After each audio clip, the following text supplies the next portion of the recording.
wonder, secrets unfold. True crime stories, let the intrigue be told. Grab a seat, get cozy, let's dive into the plot. With Macjay by my side, there's so much to be sought. Mods from the stars, they light up the night. Chillin' with Van, everything feels just right. Welcome to the mystery, the history, the thrill we embrace. Solving cases together we'll trace. With Tabby and Maggie, the journey's begun. With laughter and stories, we'll shine like the sun.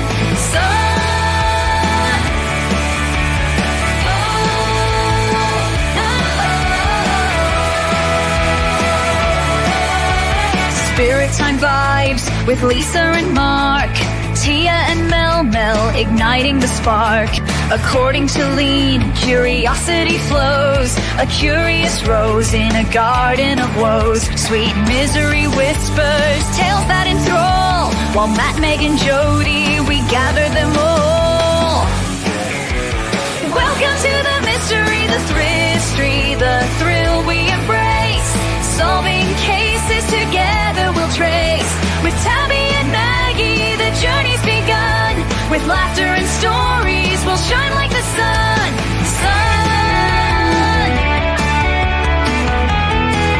So come along, join the fun tonight. In Aussie true crime, everything feels so right.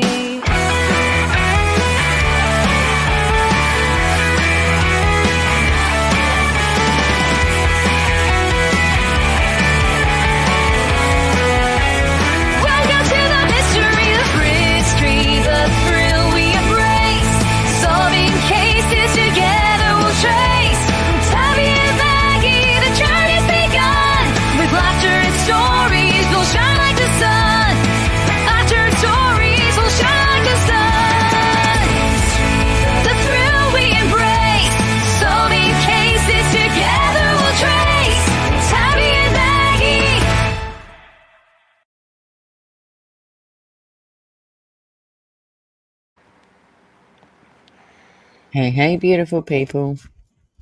Hi, everyone. My God, what a huge week it's been. It has. My God, I'm naked on the YouTube. I don't know why. Let me see if I can fix that. Okay. Oh, hey, Van. Did that work? Yeah. I'm seeing it, but it's not showing up. I don't know. It must be a YouTube glitch. My beautiful Van, how are you, my darling? Welcome in. Matt, how are you? All right, so this will be probably our second last one on the mushroom one. So we've had a big week in there. Tonight we're going over the defence's closing statements. We finished off with the prosecutors, but all week, and I swear this is the longest, like, judges, what do you call it, deliberations or hand down to the jury. Yeah, because he's like been that. going. Yeah, he's been going all week. He's still going. He's back up on Monday. He has been going over every single point that has been brought up, every bit of evidence that has been brought up. And in my opinion, and this is just my opinion, he's actually on Erin's side by the sound of it. But Wait, what? yeah. Just a lot of the things he's saying is favourable to her, in my opinion. Not saying it is, but that's just how I'm taking it. I mean, it ultimately is up to the jury when they go in, but I don't know. I just think judges can be very persuasive at times.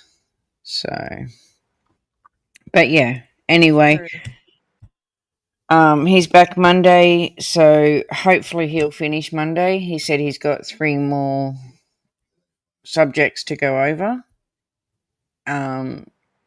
So we'll go out for jury, like they'll be sent out either Monday afternoon or Tuesday. And the way it's been slowed down, I wouldn't be surprised if it's Tuesday.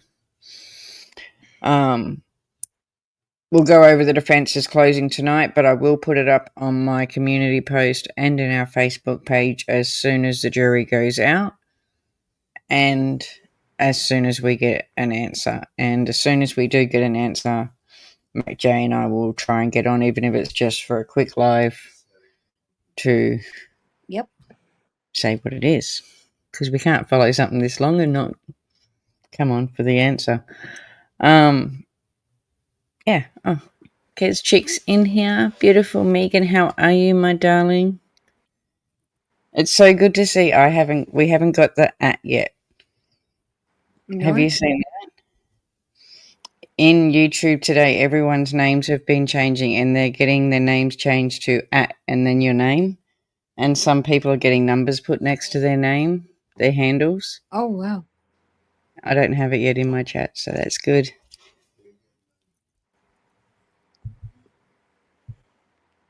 Wait, what? What? Mm-hmm. Did you see what Kez said? I'm trying to highlight it.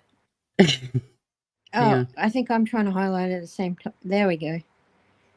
Yeah, I just heard today you can get fined or jailed for doing this case. Something about Darren Hinch.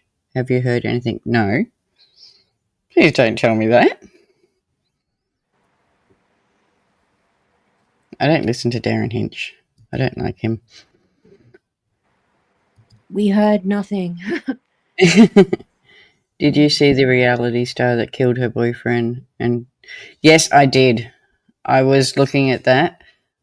She is off Beauty and the Geek from 2010. I have been. Jesus, really? Have you not seen that? No. I'll send you some stuff after the live. Oh, thank you. They didn't let her name out straight away, but I knew she was off Beauty and the Geek, and then today they let her name out. But yeah.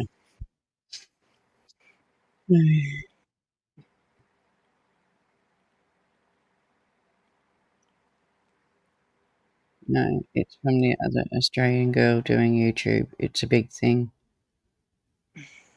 There's so many big things. Oh, you go.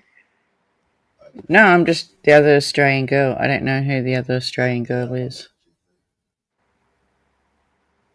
Okay. I was just saying there's so many big cases on at the moment everywhere, and I'm just like, we just finished Reed, and there's still Idaho, and then there's this case, and we've got that other case coming up in August.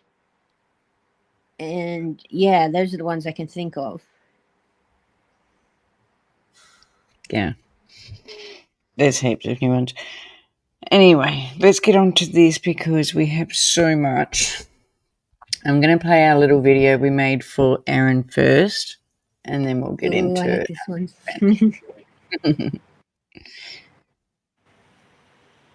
I'll look into it, Kez. If that's the case, we might be deleting a few videos.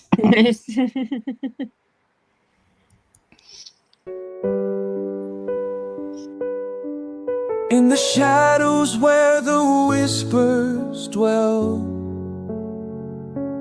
Erin's got a story that she knows too well. Invited them over for a peaceful lunch, but poison lingered, just waiting to crunch. Love turned to sickness, secrets unfold in this twisted tale. The truth is told. Erin Patterson, what have you done? A deadly game, now the fear has begun. Lies whispered softly, but the truth is a knife In the heart of a family, now they've lost their life.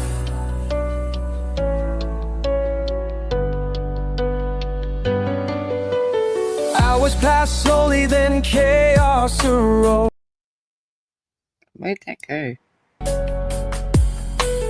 Family in agony, nobody knows.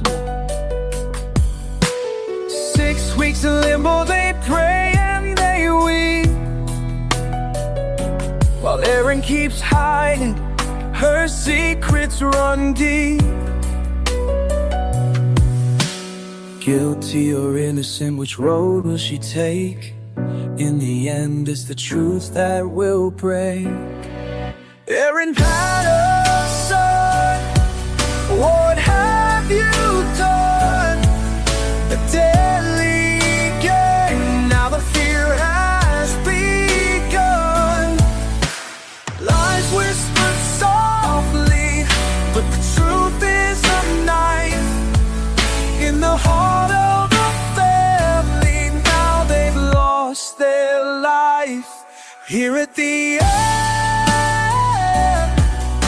the darkness won't fade. Erin's left standing, the price has been paid.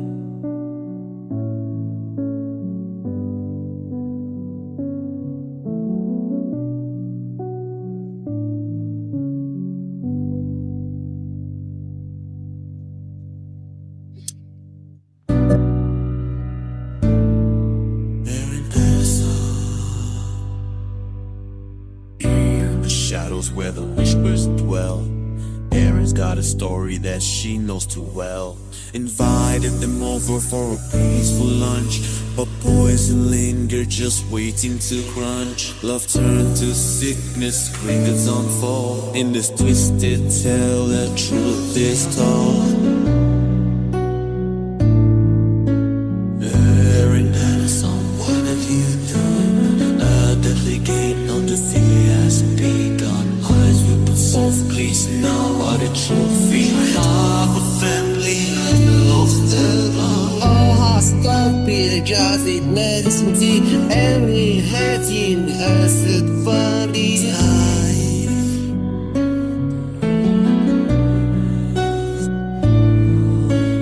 I'll start again, take our sins up, but let's begin. No family, nothing more than a fantasy. At the end, darkness won't fade. Erin's left standing, price had been paid.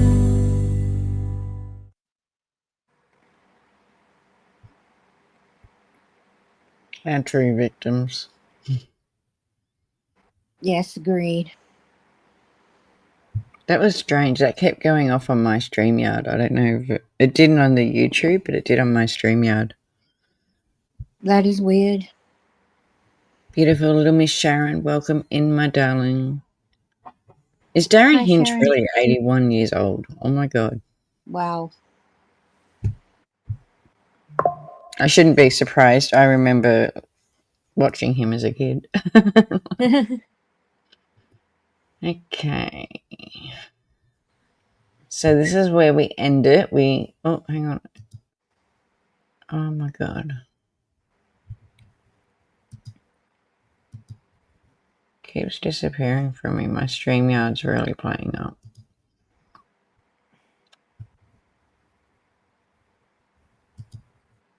Every time I touch it, it's disappearing.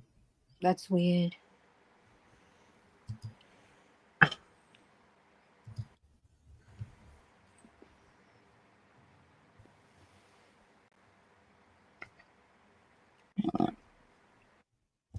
I'm going to have to pull it up again. Ribbon 40, okay. Move.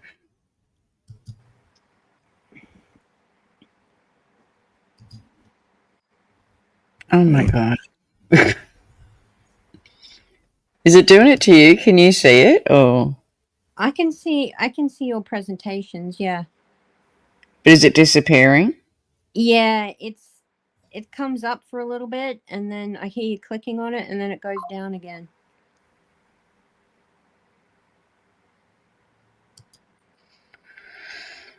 Okay. Oh my. All right, I can see it now. Can you? Because I can't. I'm not seeing anything Oh, right wow. now.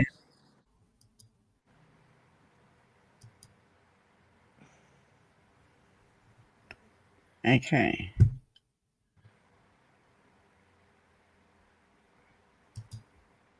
As soon as I click on it, it disappears for me. That's weird. Mm-hmm. What about you, chat? Can you see anything? It's in chat. I can see it's doing the same. I'm going to leave and come back. Hopefully I don't lose all the presentation. And see if that fixes it for me. I'll be back. All right.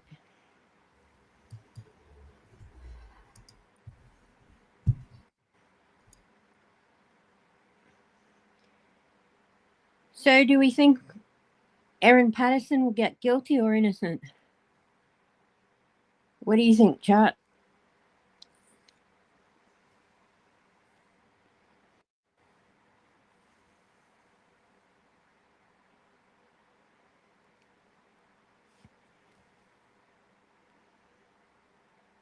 And that's the presentations. Guilty. Guilty. I hope we get guilty. So do I.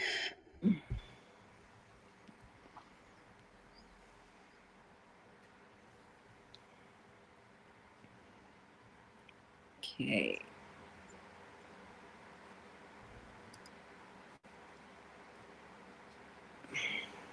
Okay.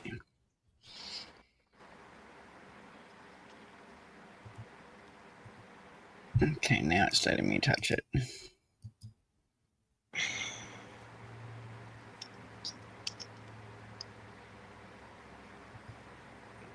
Okay, it's loading. Oh, another guilty.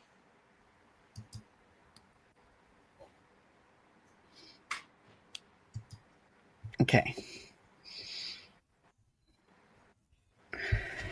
So this is the start of the defense. Oh, we're getting a lot of guilties.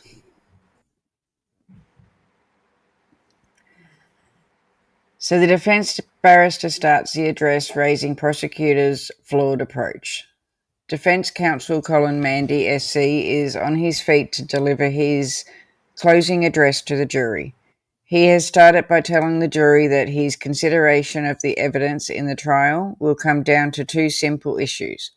The first is there's a reasonable possibility that the death cap mushrooms were put into the meal accidentally, and the second is the reasonable possibility that Erin Patterson didn't intend to kill or cause serious injury to her guests at lunch on July 29th, 2023.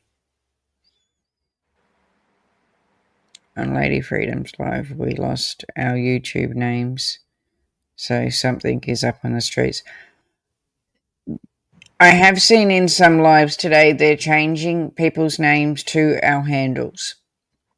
So if you haven't set one up, you can set them up in where you set your name up for YouTube. But what you're going to get is an @ sign with whatever your handle is. So for mine, it is Aussie True Crime because when the beta was doing it, I made mine up. But what it's going to stop, and this is like it's going to be annoying to have the change, but what it's going to stop is people being able to clone our accounts. What's a good thing? So I know it's annoying, but yeah. But you can change if you don't like your handle, you can go into your YouTube, like your YouTube studio where you have your name, and you can change your handle in there as well. So I know some people are getting numbers put next to their name and everything. Oh, wow. I'm actually surprised we don't have it on our channel because I'm in all the beta things, so my handle won't. except Little Miss Sharon. What's it changed you to? Have you been in any of the channels with the handles yet?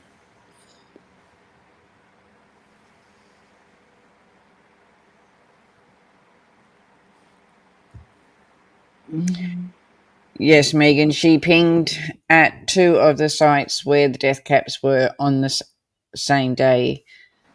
I think it was within like a 2-hour or 3-hour period. That's what took it for me as well. The fact she actually foraged for them and used them in there. Do you know what I mean? It's... Yeah, exactly. Plus all the story changing. First it was the Asian grocery, then it was another store somewhere else, and Yeah. I'm sure you'll hear about it all again in his closing. So this is Mr. Colin Mandy. He's knight in shining armour for Miss Erin. Good old phone pings, I know. My phone would give me a vote for everything.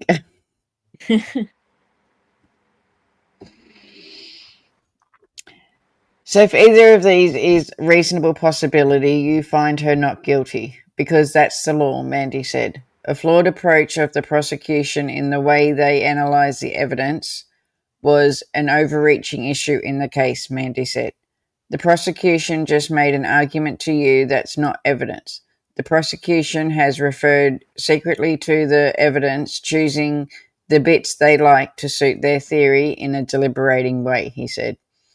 We will take you to a number of examples of that when the prosecution has done that in the cross-examination of Erin Patterson and in the closing argument that you heard.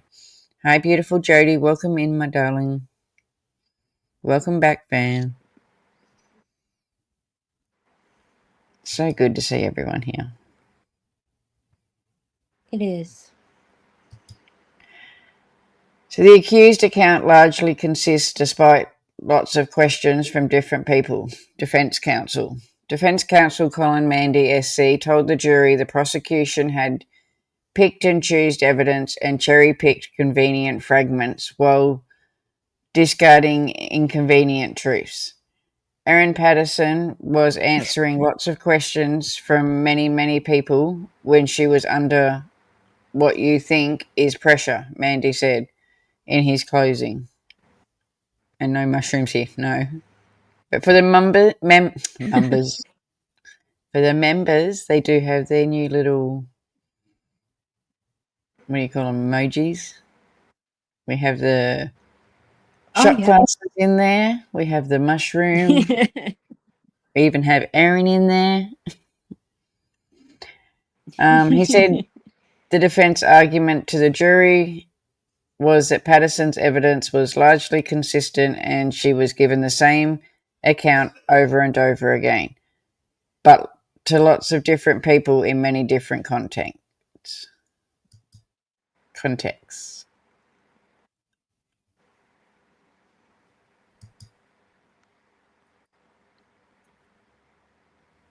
Oh, we don't see him up here. Oh. You can see him on YouTube, though. Ah, okay. I think the defense barrister said that when people told the same story to others, they often adapt it depending on who is listening. You might, for instance, tell your child details of an event different to what you might tell your partner. You might emphasize different details of an account when you talk to a doctor than when you talk to a friend. So that's an important context, he said. That doesn't make you just completely lie about things. Exactly. People have imperfect and honestly mistaken memories. Mandy reminded the jury of the telephone game, when messages are whispered from one person to another with the resulting message sometimes differing from the original statement. He told the jurors they might have previously had an experience of telling a story to someone at a birthday party, only for someone else to jump in and say that didn't happen like that. We know those sorts of things happen in our everyday lives, and we can also happen in courtrooms, Mandy said. The court was adjourned for lunch, and Mandy will continue his address to the jury this afternoon.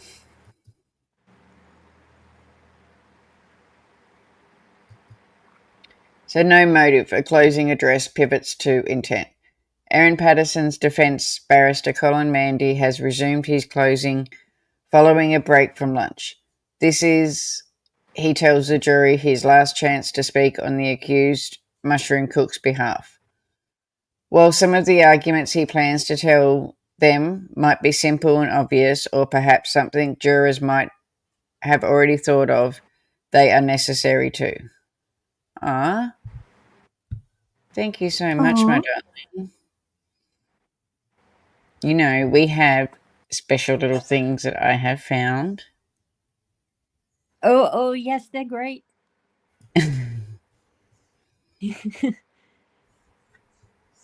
This one's just for kids. Okay. Hey guys, it's Coco here, not the gorilla, the koala. I'm fucking back in Australia, mate. A lot of my fans have asked if I have chlamydia. Fuck you guys. Even if I had chlamydia, I wouldn't tell you, dickhead. It's a free fucking country, mate. Yeah, good on ya, champ. Fuck's sakes. Yeah, they cancelled my fucking hotel because of some bullshit about no pets allowed. Yeah, don't know what the fuck the go is now. Can't be as bad as 2019.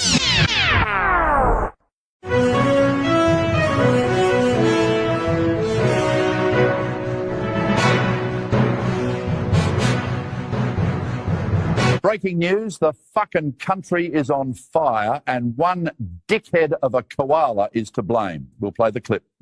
Fuck's sakes, just wanted to light my ciggy, hey. You guys reckon insurance will cover it? Yeah, this country fucking hates me.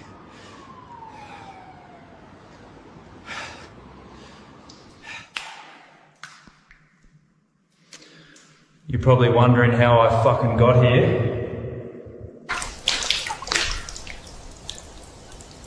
Fuck me, is he fucking dead?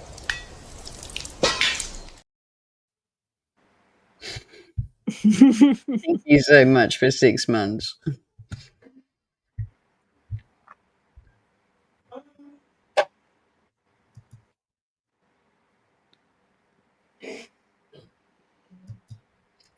Mr. Colin Mandy again. See what I mean about how he always has such a... Yeah, see what I mean about how he always has that serious look on his face?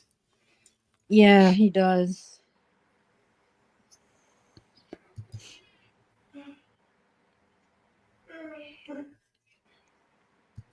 Oh, hang on. Before we go further, I've got those pictures you wanted to show. Oh, yes, those ones.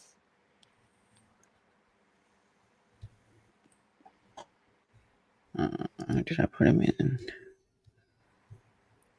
So this happened in Melbourne the other day, and it's been put up in the Facebook room. And it's some new street art in Melbourne of Erin.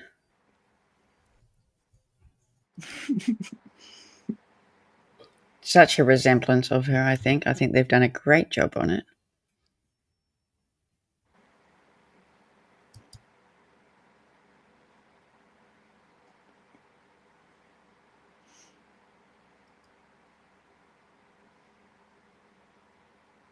And if anyone knows Melbourne, these pictures will stay there forever.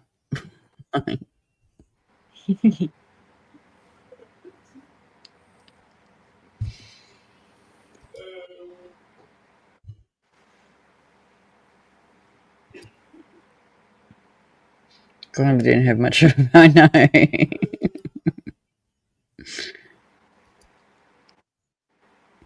So she can be memorised. Her 5 seconds of fame. You watch all the tourists, they come over from overseas just to go and have a look at their picture on the wall. It will happen. Yeah.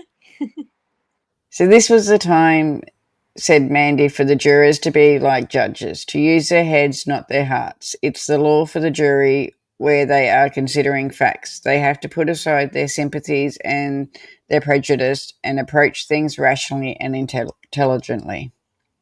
He tells the jury that the three who passed after the beef Wellington lunch, Don and Gail Patterson and Heather Wilkinson, were good people. So is the survivor, Ian Wilkinson. He is desperate.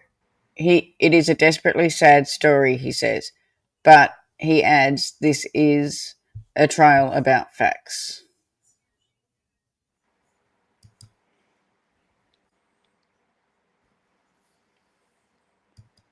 Chopper will be next. I'm surprised there's not one of Chopper in there already. In the case, 3 people passed, 1 person very nearly did. This was a terrible tragedy for those people and their families. There's 2 reasons why it's important to acknowledge that. The first is that as a human being, especially as members of the wider community, you would have felt sympathy for those witnesses and for the families and for their losses. A deep empathy because it's desperately sad. Mandy acknowledged the jurors as human beings might have an instinct reaction to say those responsible for the lunch guests passing should be held to account. Yeah, Chopper will be next. We know that the actions of Erin Patterson caused the deaths of those people and their serious illness, Mandy said. But he added that the jury need to put aside the natural reaction of their decision making. This case is not about who is responsible in some general way. This case is about criminal offence and the elements of the prosecution has to prove beyond reasonable doubt. He continued. Mandy said he could be confronting to put the reaction to one side, but as a judge, what's in one's heart has no relevance when considering the facts.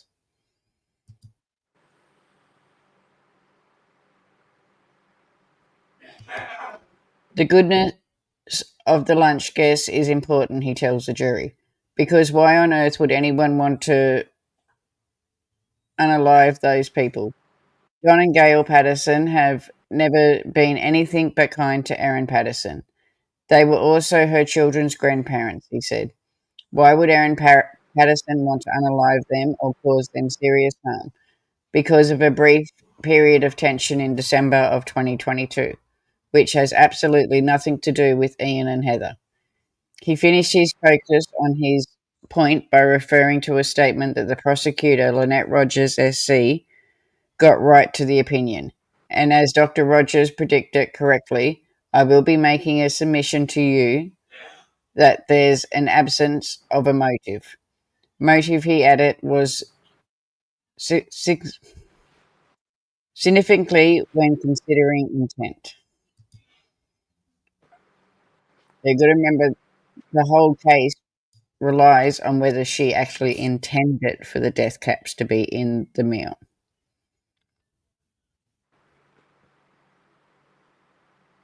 What's sad is I know. Exactly.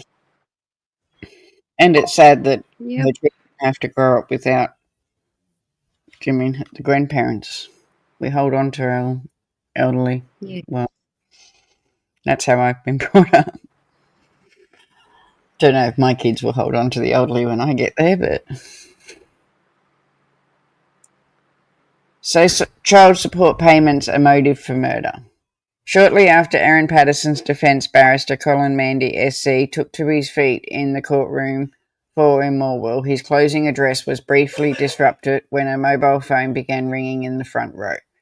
It came only minutes after he was earlier asked to stop speaking when 2 members of the public walked in to look for seats to sit in. He continues, motive was very important and usually fundamental to providing intention in a case, he said. With an absence of a reason, an intention to unalive is very unlikely, Mandy said. Mandy added that to prove intention, the prosecution needed to provide a motive. He said the prosecution had been scratching around to find some suggestions of animosity in the family dynamics and referred to evidence in the trial about messages between Patterson, her estranged husband, and her in-laws about child support payments. The reason why it was... Sorry. The reason why it was led by the prosecution is because they want to try to show that there was some kind of difficulty in the relationship between Erin and Simon, and that they might prove a reason to unalive his parent and then his aunt and uncle 7 months later. Mandy described the argument as unpersuasive, adding the animosity occurred between a handful of days in December 2022. Obviously, Erin was upset. She really acknowledged that she was venting to her online mate for a few short days. 7 months before the lunch, Mandy said.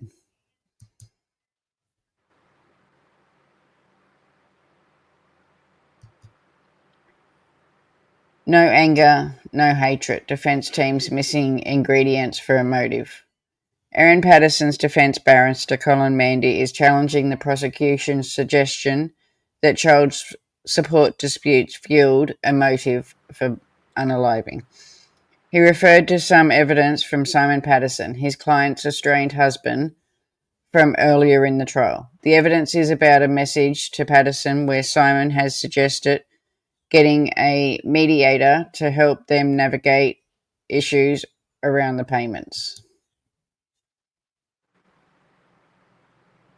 Don't child support just sort it out now and tell you what you've got to pay? Yeah, they do, but whether they pay it or not is another thing. I think the people scam it somehow. Or dodge around it with tax. So this is Ian Wilkinson on the left and Simon Patterson on the other side. Erin in the middle.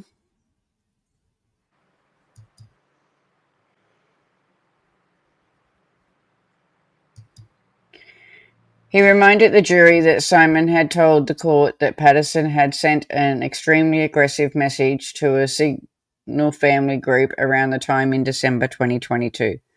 Very obvious and ambiguously was saying that the extremely aggressive message was about this issue, Mandy said. Mandy said he had suggested to Simon at a time that perhaps Patterson was just hurt, to which he responded that perhaps Mandy should bring up the messages that he was referring to. The barrister said he showed the messages to Simon the following sitting day and read some of the messages in court, which included a message about visiting the set of the movie The Hobbit.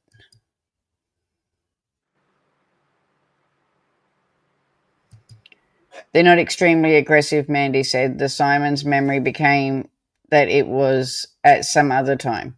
Mandy said Simon then told the court that the messages were about his son being too tired and not sleeping on the weekend. But he said there was no record of that at all in the messages uncovered in the case.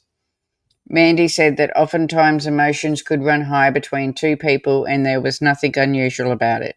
In some cases, it would be unusual if there wasn't that kind of spat and disagreement, Mandy said.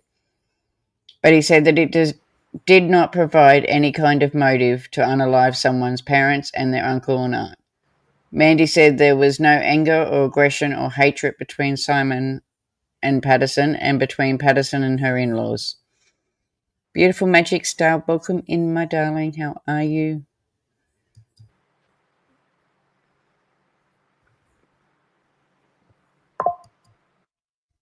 Inside Courtroom 4 in Morwell, Erin Patterson's on trial for unaliving, looks teary in the dock as her defense barrister explains that what she has to lose. Colin Mandy SC is now losing his voice and maintains that she never intended to unalive anyone. He starts to paint a picture of his client as a woman who was content and looking for a future in 2023. He returns to the jury the dynamic between his client and her estranged husband. Even after they separated, he said, Patterson and Simon continued to treat their assets as joint assets. He added that the closeness between Patterson's grandparents, Don and Gail, and the children continued. There was no doubt, he said, that Don and Gail Patterson had a great relationship with their grandchildren, and that the Patterson was a devoted mother.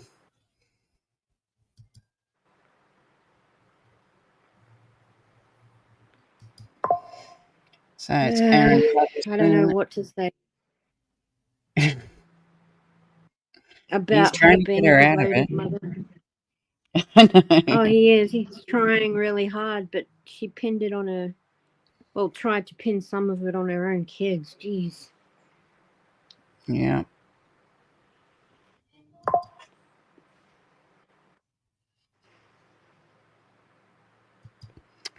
So in 2023, Erin was in a good place. She had a big, beautiful house. She had just landscaped the garden, Mandy said. She was looking forward to returning to study. All things considering, she was in a good place, Mandy said. In the context, it is most unlikely she would have planned to unalive people, especially if it's invented it would be discovered. Mandy said that it was, according to the Crown, a careful planned event, this lunch. They, the prosecution, weren't even clear about this, but some of the arguments that they had made were that this was some woman that had been thinking about this event, this lunch, and planning it for months, at least since she had brought the dehydrator and possibly visited Locke at the same day. That's the theory, Mandy said. Mandy said it was inevitable that the focus would have been on the cook very, very quickly.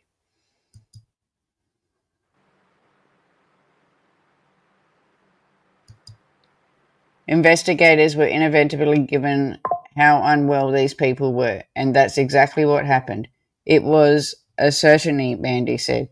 Mandy said that everyone knew Patterson had invited the guests to the house. It was no secret, he said.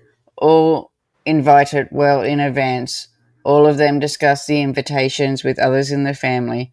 She decided to feed them all in her own home. She decided to prepare the lavish, complicated meal that took a lot of time and effort, not just a simple bolognese. And the prosecution's theory in our submission doesn't make any sense, Mandy said. He said Patterson never intended this to happen, and if she had been planning this from April, she would have never brought a dehydrator in her own name, and details using her card from her local store. Taken photographs of the dehydrator, taken photographs of the mushroom, shared the photos online, and then waited for so long after the meal before getting rid of the dehydrator. Erin Patterson did the opposite of all these things because she never planned to unalive anyone. Okay, then why was she telling all her friends that she was having trouble with the in-laws and looking up that website for mushroom locations? We're not talking. That doesn't fit our narrative now. No. A few times now, the defense barrister Colin Mandy SC has centered on the prosecution's narrative around Erin Patterson's dehydrator. The dehydrator's purchase was openly shared on social media, specifically within a true crime group.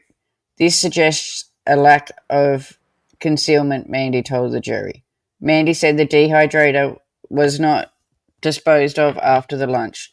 The mushrooms were dehydrated or well before the lunch. Instead, it was purchased, broadcasted on social media. It's because some people are too silly to not. Because she didn't think she was going to get caught. That's why. Yeah.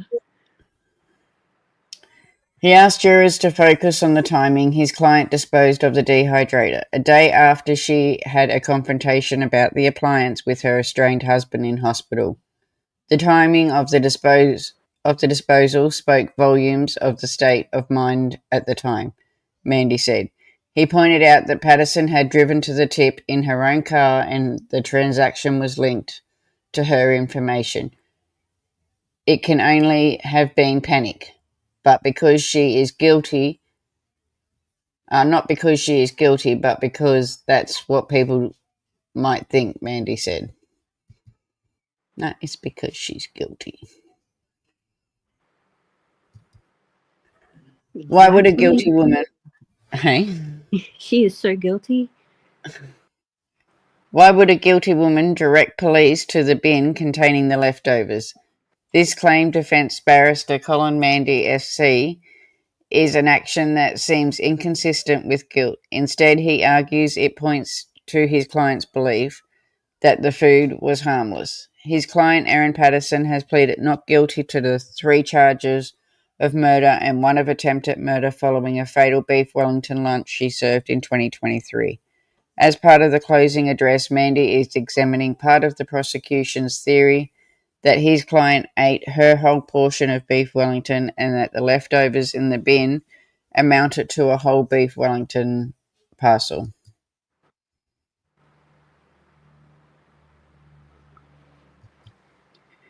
There is no evidence at all as to how big those beef Wellingtons were, Mandy told the jury.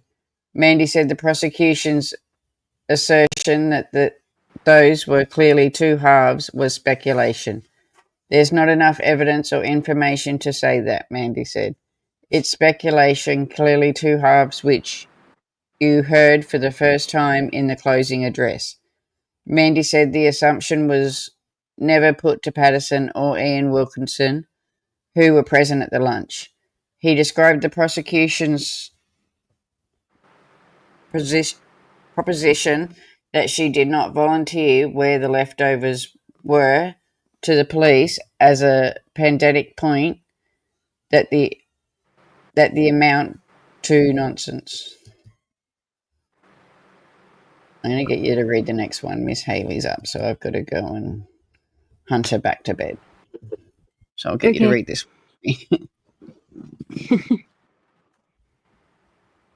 Mandy said Patterson had told the police in her record of interview that she volunteered the location or access to the leftovers. She must have been confident that there was no poison in them in order to do that.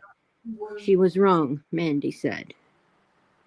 Mandy said a guilty person who had carefully planned the lunch and who had been at the premises for some time that morning would have already thrown out the leftovers.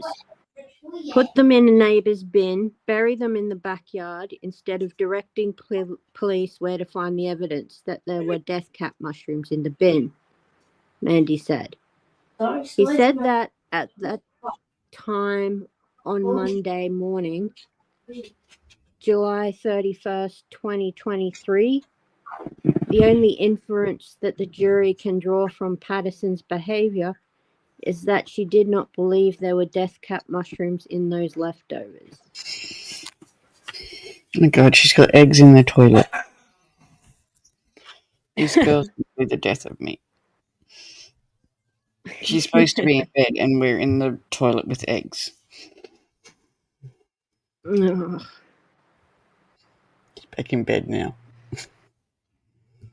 Oh. So 21 people, 24 hours, the surgeon examination of Erin Patterson's account.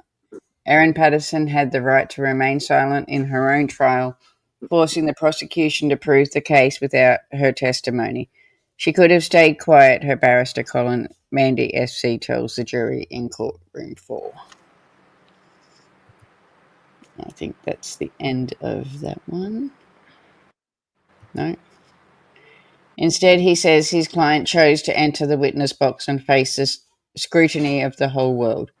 She decided to give evidence, he told the packed courtroom, to give her account of the subject herself to several days of cross-examination by a very experienced barrister. Taking the stand, he told the jury, meant facing public scrutiny about the finer details of her account, every word that she had told police years earlier. In the box, she laid bare her accounts, he said. admitting to you that she had lied to the guests at the lunch, admitting to you the lies that she had once she realized that foraged mushrooms might be in the meal. Mandy told the jury that his client had spoken to 21 people across 24 hours at the hospital, as well as other people who were not witnesses in the case, and that her version of events remained generally consistent. Yeah, because she practiced them. There are others as well who spoke to her, asked her questions about the meal preparation, where she got the mushrooms, meetings, appointments, phone calls, interviews, questions, Mandy said. If any meaningful way, her account was the same to those people. Mandy said it was difficult to imagine a more intense surgical examination of someone's account for such a long period in the witness box, when they're sworn in to tell the truth. On the point proceedings have wrapped up for the day, Mandy is expected to continue his closing address tomorrow. So that was the end of that one. Okay. I thought that was a classic. Oh, it's definitely a classic. So let me find...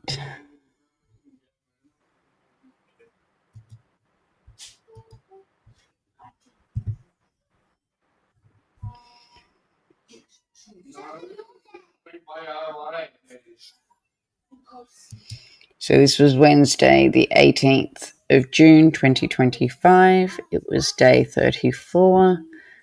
And Erin Patterson's legal team, led by Colin Mandy, coming in.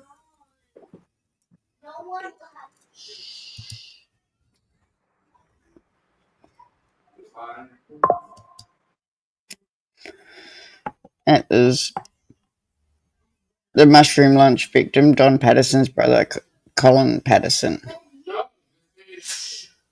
Okay. All the family have been there throughout the whole lot.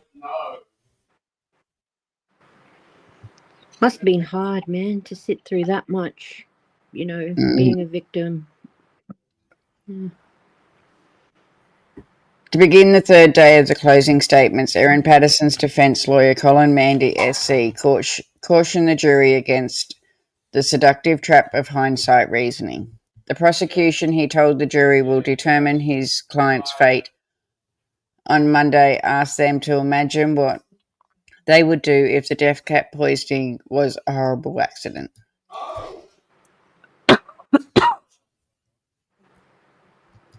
So Erin Patterson and her defence, barrister Colin Mandy.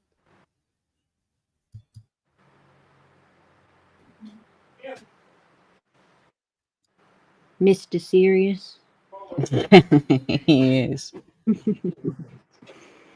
It was Mandy continued a dangerous and seductive exercise.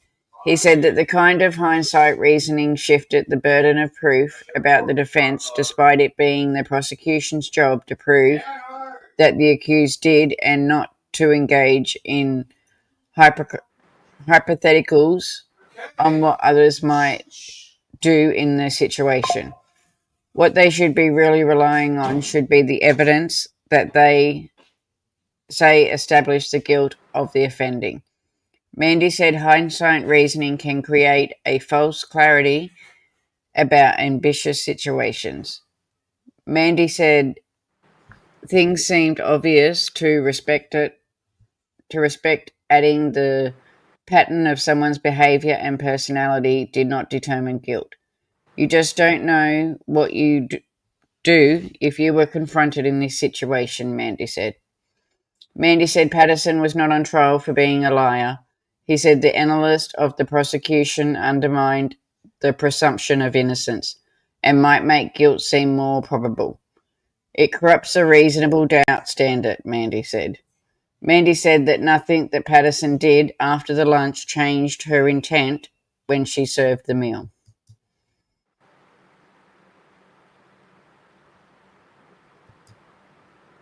As Erin Patterson's lawyer continues his closing arguments, he slowly weaves in questions about what his client knew and when. This morning, calling Mandy SC is questioning Patterson's alleged knowledge of her in-laws, Don and Gail Patterson, being in a coma on Tuesday morning after the fatal lunch. Okay. So this is Tanya who's that? Patterson. Tanya Patterson. Okay, So another one of the kids. got it. Don and Gail's kids. That's what I mean, the whole family's been there. How is Erin Patterson ever going to find out that Don and Gail were in a coma on that Tuesday morning? The doctors weren't telling her. We know that. They'd been breaching doctor confidentiality if they did. Leadinghatha Dr. Victorian Foote told you about that. As with health professionals, Mandy continued, family members were also limiting medical updates. So how was Erin going to find that out? Mandy said one way was that she could have found out and was to ask someone how they are. But the prosecution's case was that she never asked that. In our submission, there isn't evidence in the trial that Don and Gail were in comas at this time. Nevertheless, all of that, the impression that's being painted to you is that Erin Patterson is wrong or lying, and that's incorrect, Mandy said. Tanya Patterson provided evidence that she recalled Patterson telling her she knew that they were in a coma when she visited her in hospital that Tuesday. Mandy suggests that the possibility that the client's sister-in-law could have a mistaken recollection of that conversation. She's also one of the people that lent money for one of the houses. That Erin lent money to for a house. Exactly right. The Patterson family was anchored by deep affection, the kind of affection that can persist even through separation. This is the picture Erin Patterson's defence lawyer Colin Mandy SC is painting in courtroom 4. Patterson's on trial for alleged murder of Don and Gail Patterson and Heather Wilkinson. Was the kind of daughter-in-law who wanted to be close to her relatives, Mandy told the jury.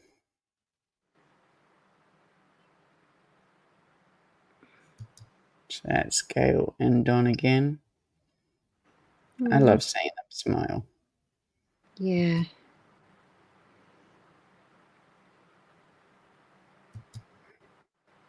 He reminded them of Patterson's estranged husband's evidence that in 2012 the family decided to move back from Perth because Patterson wanted to be closer to her in-laws. Simon Patterson gave a fair bit of evidence about that, Mandy told the jury. Mandy said that this included Simon agreeing during his evidence that Don and Gail loved Patterson and that Patterson loved Don and Gail, and telling the court that Patterson was particularly close to Don. Mandy said that Patterson and Simon had a respectful relationship and that even when they separated, there were no lawyers involved and assets were split down the middle.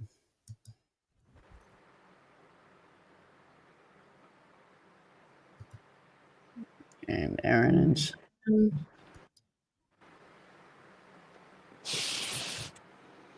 I tried to put a lot more of the pictures and faces in the last, like in the closing, so we can actually see Who's who? Yeah. Consider that for a moment. Pause and think about that. In 7 years since the official separation, dealing with 2 children in a respectful way with each other, and if there were the occasional disagreements, they were resolved really smoothly and respectfully. And that's a significant thing for people who are separated, Mandy said. It says a lot about their relationship.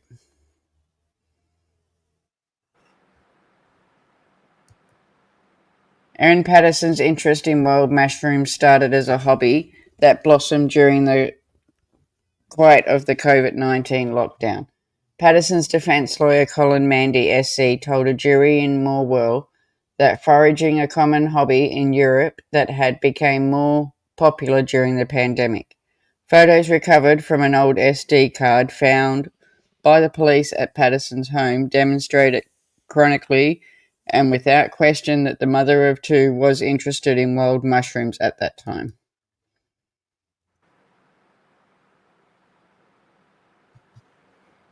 One of the images showed Patterson's daughter in a scooter alongside her brother during a walk in the middle of during a walk with their mother in 2020. The evidence and the confirmation that Erin Patterson had an interest in mushrooms at the same time.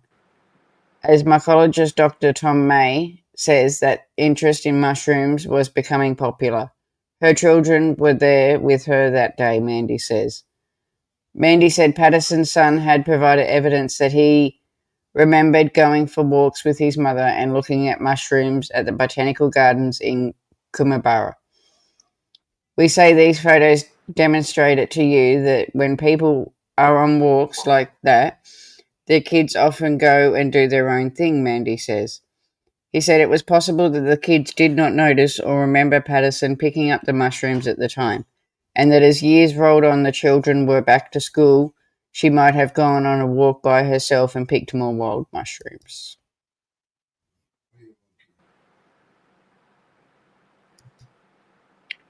Erin loved mushrooms, not only the wild mushrooms, also eating them. There's evidence of that. It's not made up. She told people that, Mandy said. He reminded the jury that Patterson's online friend, Jenny Hay, had told the court that the 50-year-old had shared her love for mushrooms with the group. He said that Patterson had tried field and horse mushrooms that she had found. They were okay to eat, tasted better, more flavourful, Mandy said. Mandy said that he was not struggling with Patterson, not suggesting that Patterson was out in the forest each day scrambling around looking for the mushrooms, adding that it had only happened a few times each season. He said death cap mushrooms were noxious for their toxicology, and so anyone picking the mushrooms would likely come to hear about them at some stage. He then noted that Patterson had been interested to know where if they grew in the South Gippslands. So on the 28th of May 2022, there is little doubt that it was Erin Patterson looking up that very question on the Cooler Master computer, Mandy said. There is no argument from us that you should find that it was somebody else.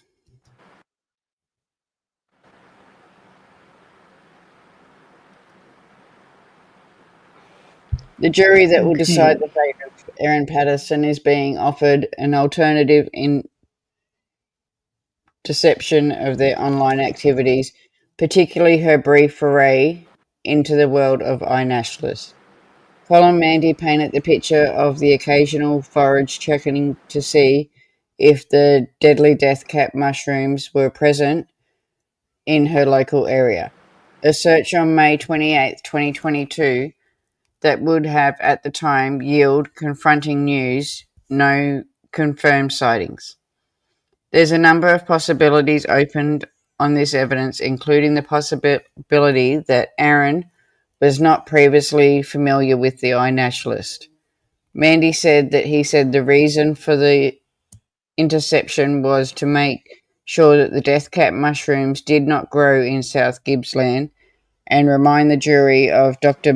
Tom May's evidence that there was no sightings of death caps in Gippsland at any time. But there was in surrounding towns where she went to. Exactly. Yep.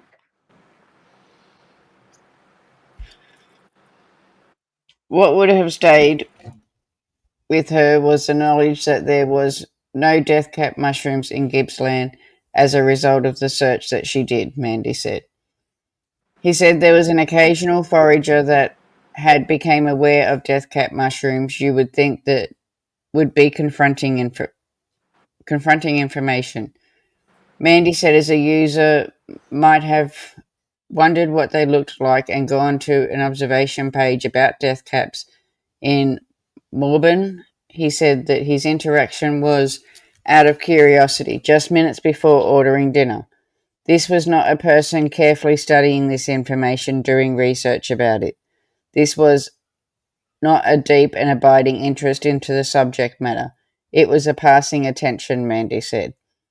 Mandy said that thousands of variations of mushrooms grow in Victoria, and not all of them have been identified, and not all of them have been subjects of a post.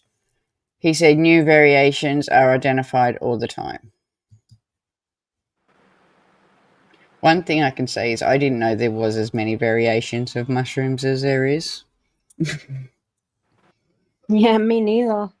Until this Like I knew we week. had a couple, but I didn't know there was as wide a range. In terms of death... Sorry, go.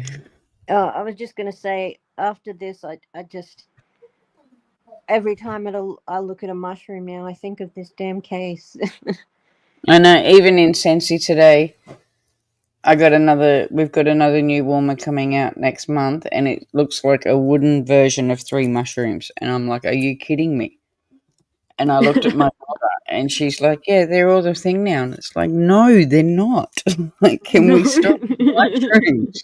With the mushrooms. And I got to try and sell these things after doing this case, and it's like... And I'm refusing to buy them. I'm not buying a mushroom warmer. I wouldn't either. If she's such an expert on mushrooms, she would know how poisonous some are. I know. She knew what she was doing. It's funny because they said at the start... They said at the start that the prosecution cherry-picked the evidence to give to the jury, but I think the defense is doing it a lot more than the prosecution did. Agree. This is very cherry-picked.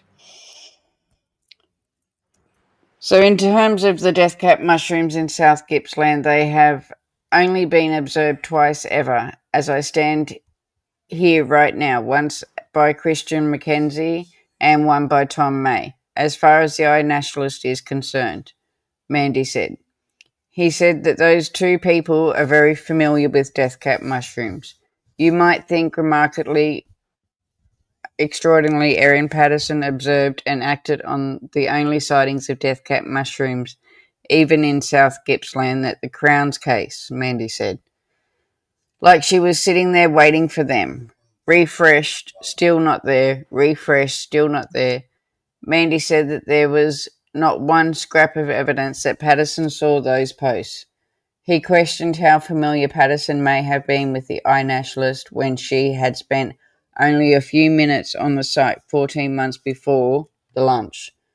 The simpler explanation, as is often the case, is that more likely one, Mandy said.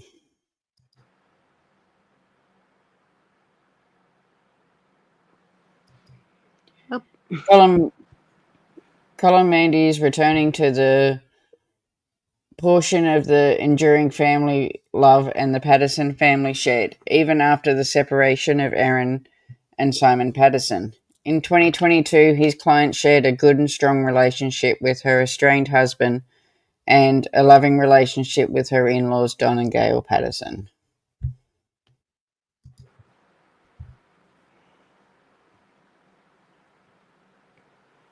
And there's Gail.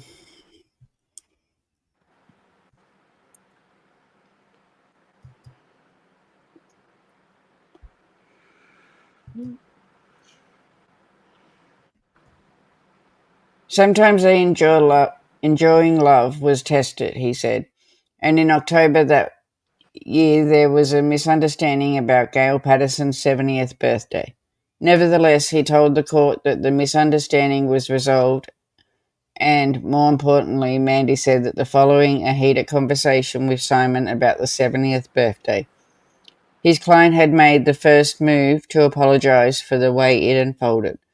He described the argument as a little spat over one day, totally inconsistent with the way a cold-blooded, calculating person would behave. She is the only one going in and saying sorry. He is responding, yeah, I know, me too, Mandy said. Mandy said that Don Patterson had contacted his client to tell her it was an oversight and she was not being isolated. She went to the party and all resolved, he said.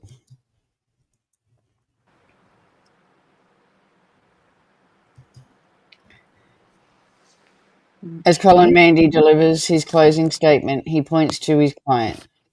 Erin Patterson, on trial for murder, is seated behind him in the dock, a pen in her right hand. Her eyes have remained fixed on the barrister as he takes to the jury through a second day of his closing submissions.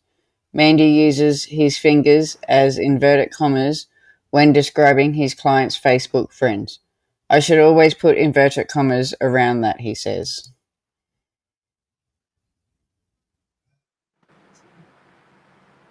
Mr. Serious? Is Macjay causing? Yeah. Mandy told the jury the conversation between Patterson and her estranged husband Simon over Simon's tax return change had been resolved amicably. Erin was entitled to a benefit that she wasn't entitled to before. It wasn't a negative change for her, as she made clear, Mandy said.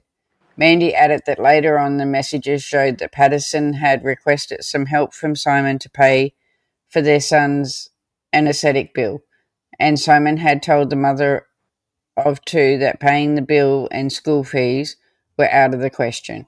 Anyone would be hurt about that. She did not think that what he was saying was right, Mandy said. Mandy said that Patterson was frustrated and struggling to communicate and was hoping that Don and Gail would help mediate the issue as they previously had done.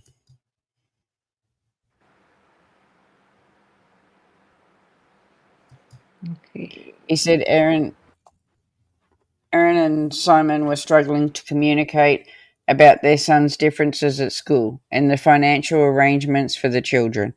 He said the Pattersons were entirely polite to each other, so the kind of messaging would jump out. He said the tension was not significantly or very much at all. Mandy told the jury the tone of the messages showed the Pattersons were always polite in their exchanges and that when Patterson Okay. was What being happened? honest, hey?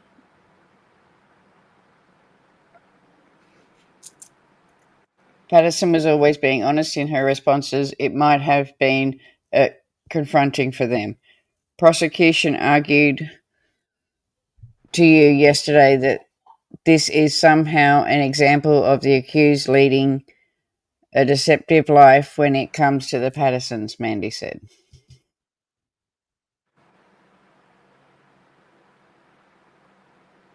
And there's Lynette Rogers.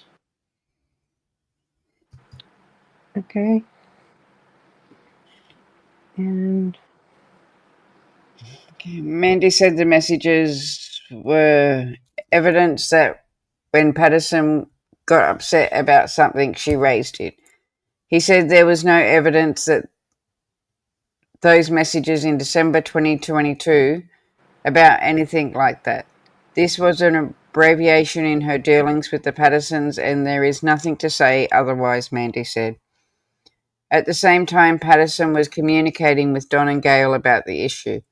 She was messaging her Facebook friends. We know that between December 5th and 20th, we know that there were 600 pages of messages over this time. Mandy said before naming the participants in that group chat, he said Patterson rarely spoke to these people over the phone or in person. So anything she said to them about being an atheist would have been in writing, but it's not produced by the prosecution.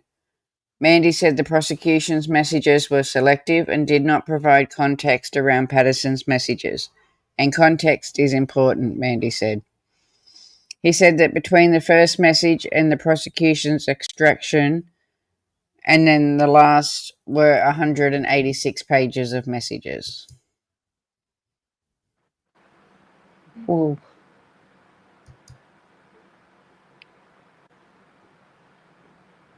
You would have your own experiences in the way that you present yourself to the world. Always polite to your grandmother and swearing like a trooper when you are with your mates. And maybe the other way around if you have a really cool grandma and nerdy friends, Mandy said. Mandy said people showed a different side of themselves depending on who they spoke to. Patterson did not mean those things, that she regretted her language. She is ashamed of what she'd written, Mandy said.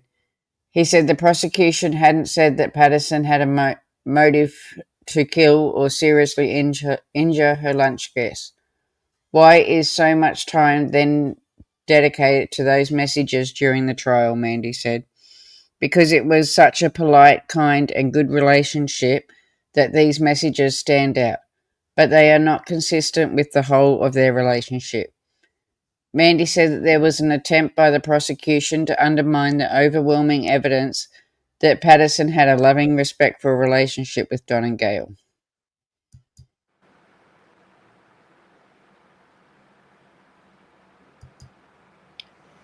Erin Patterson was a woman who struggled with her weight, image, and binge eating, the defense lawyer Colin Mandy has told the jury. He said the evidence from the leading detective in the case, Stephen Epping's store, was that Patterson had purchased dieting books and that her medical records showed she had complained to a medical professional about her weight. There's a theme consistent with her evidence, Mandy said. In April and May 2023, Patterson contacted an Enrich clinic which offered liposuction, but Mandy said all she had done was make an appointment, thinking they offered a whole range of treatments, including liposuction and gastric bypass, but she was mistaken.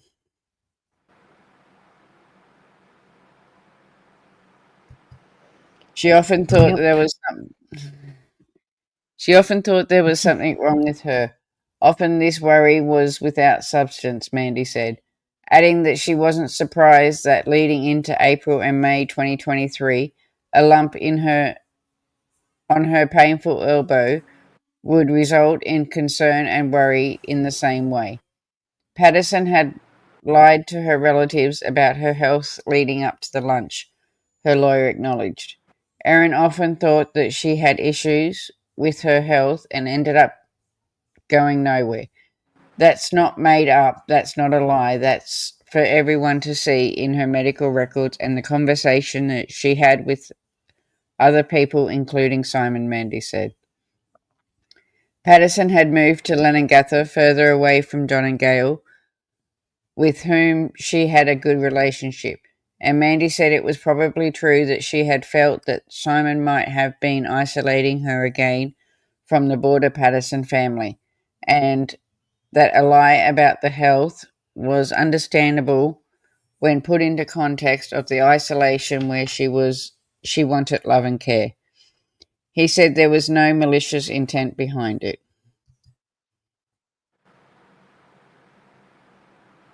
Yeah, right. He told the jury that if they put themselves in Patterson's shoes at the time, it might be more understandable. She is not on trial for lying. This is not a court of moral judgment.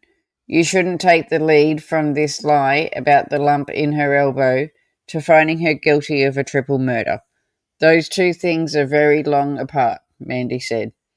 She was trying to gain something. The continuance of Don and Gail's care and concern, love and attention. And if it wasn't for the lunch, no one would have found out that it was a lie, Mandy said. Don and Gail and Ian and Heather were not told anything about it. The evidence is that they did not know the reason or the purpose for the lunch on July 29th, 2023. If it had been a ruse to get them all there, to mislead them to come to the lunch for some reason, she would have given them the exclamation for the lunch, but she didn't, Mandy said. But she did say it was for a medical need that she had to talk to them about. Yes. There were several accounts of the discussions that took place on the fatal lunch on July 29th, 2023, Mandy said, including the one that John Patterson had told his son Simon, Ian Wilkinson, and Erin Patterson's. Mandy added that they are not so far apart, but the only two people that could give evidence of the discussion was the lunch survivor Wilkinson and Patterson herself. Mandy said Patterson's evidence was that she had led the guests to believe that she was going to be needing medical treatment in the next weeks or months. Although Patterson told the court that she could not remember the specific words that she used at the time to tell the guests that she was undergoing investigations around cancer. Of course, my memory So slips. many. Oh, of course. So Erin Patterson and her defense lawyer. Oh, they both look serious as serious can be. Defense barrister has taken the jury to evidence from Ian Wilkinson earlier in the trial that Patterson had said she believed she had cancer. It was life-threatening and she was asking for advice on what to tell the children. Mandy said the Baptist pastor Wilkinson had told the police in his statement that Patterson had announced that she had suspected cancer. I think she was saying that she had cancer because she went on to talk about a diagnostic scan of some sort, Wilkinson told the court under cross-examination. Mandy said that the two accounts were very different. We say we told you the truth about that. She was ashamed. She faced up to what she'd done. She admitted it to you. Patterson's lie was told because she was embarrassed to be going to hospital for a gastric bypass or liposuction, and cancer was an easier explanation for a hospital visit. Much easier to never tell anyone that you are a binge eater that makes herself so sick from overeating that she throws up. Those kinds of things are private and deeply embarrassing, Mandy said. But lying about cancer isn't.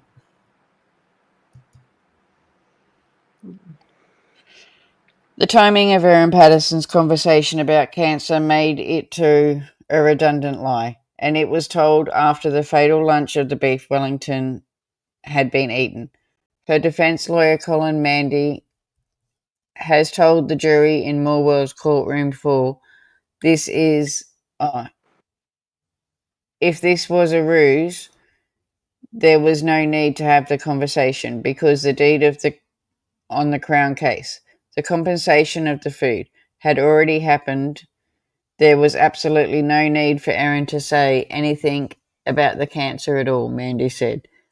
The only rational conclusion, he continued, is that the lie about the cancer had absolutely nothing to do with any intention to kill, if there was one. What's the point of telling them at the end once they have eaten the food, Mandy said. She thought that they would take it to their graves is such an ironic and irrational theory, he said, referring to the argument of the prosecution, Lynette Rogers.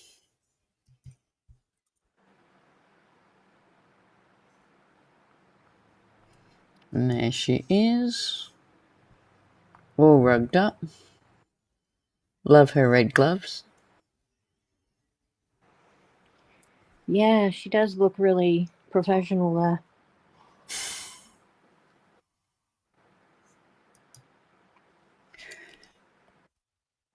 After sending the details of the lunch conversation and timing, defense lawyer Colin Mandy has turned to the topic of the mushrooms Erin Patterson had purchased from the Asian store. Mandy said the packaging Patterson had described was consistent with what a Monash City Council worker had found during an investigation after the lunch. The defense barrister had turned to evidence about the dehydrator and said there was no need to buy one for a one-off meal, since one could dehydrate things in an oven at a low temperature, and the purchase spoke interest to a long-term hobby. Why would you need to hide mushrooms in a mushroom paste, Mandy said. Why would you need that? Mandy said it was one of the many logical implausible,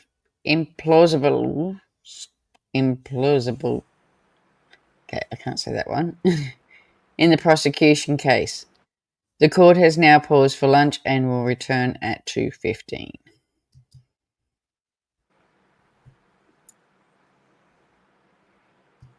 Plausibilities. That's it. This morning, the defence barrister Colin Mandy SC continued his closing address after court was adjourned earlier last night when his voice started to fail. And his closing address will go into the third day with Mandy telling the jury that he had more material to get through. I should be finalising sometime tomorrow morning, Mandy said, before turning the jury to the prosecution's case. Then Patterson could have visited Locke on April 28th and 2023. Earlier, the jury had heard evidence from Christine McKenzie, a retired pharmacist who worked for the Victorian Poison Information for 17 years, who said she had spotted death cap mushrooms at Locke on April 18th, 2023. Mandy said there was no evidence that Patterson had seen an online post by Mackenzie about the mushrooms and told the jury evidence by phone tower expert Dr. Matthew Searle does not say that her phone travelled to Locke and instead spoke of possible visits.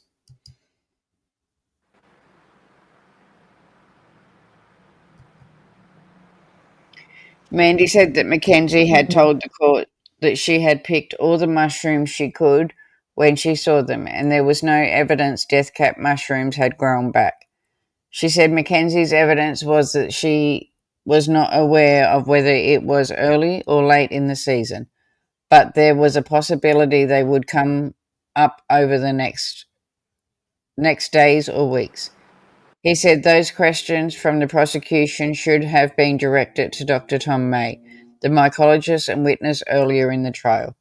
Mandy told the jury that the images of the mushrooms on the tray obtained from Patterson's house did not show all the features of the mushrooms needed to positively identify them as death caps, and recalled that May had said that they were highly consistent with death cap mushrooms, but the prosecution had not asked May what other species of mushrooms they could possibly be. Even if they were death caps mushrooms, Mandy said, there was no evidence that they had been picked deliberately, and pointed to evidence by May about the difficulty in accurately identifying the mushrooms.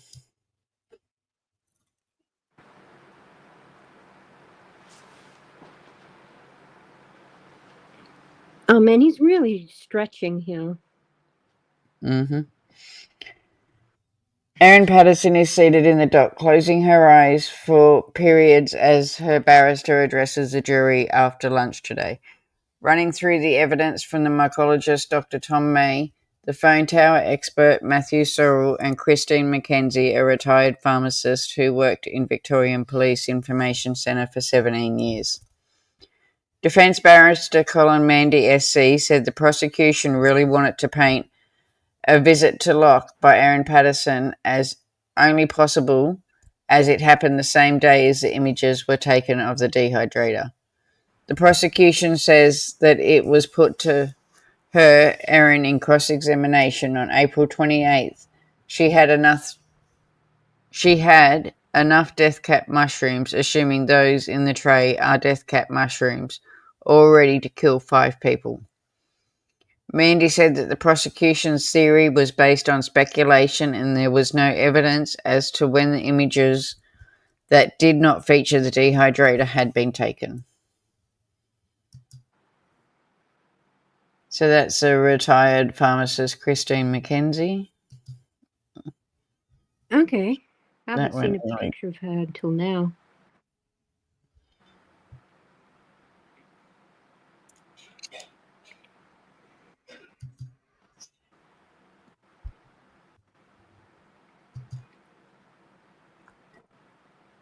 It's important for those images to have been taken as the time recordings as a modified time because very often they are in sequence of very close timings in terms of seconds.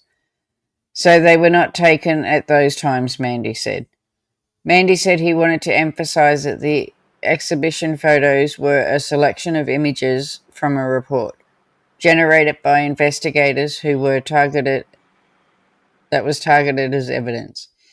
The investigators were only interested in those ones, and that's why they are here in front of you, Mandy said, but pointed out that there was no evidence as to what modified meant in the context of those images.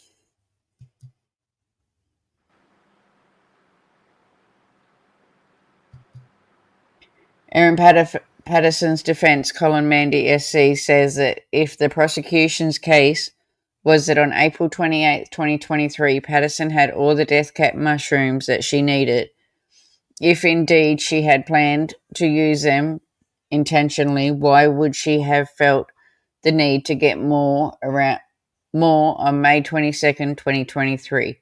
In fact, Mandy says that at that time, June 24th, 2023, came around that Patterson hosted an earlier lunch with her former parents-in-law, Don and Gail Patterson. She'd already had enough death cap mushrooms to poison them. The prosecutor says that she had them deliberately. Defense says that she had them accidentally.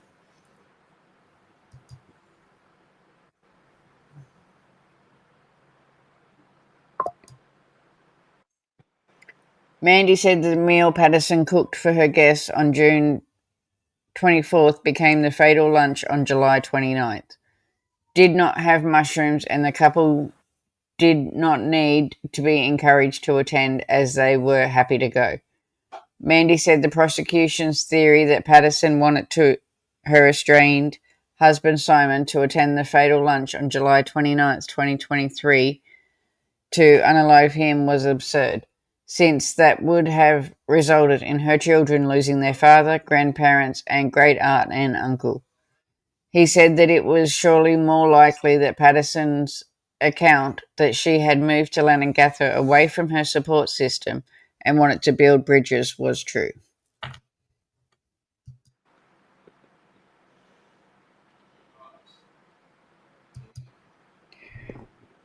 So that's Erin Patterson's legal team. Oh, wow, they look expensive. Oh, they are.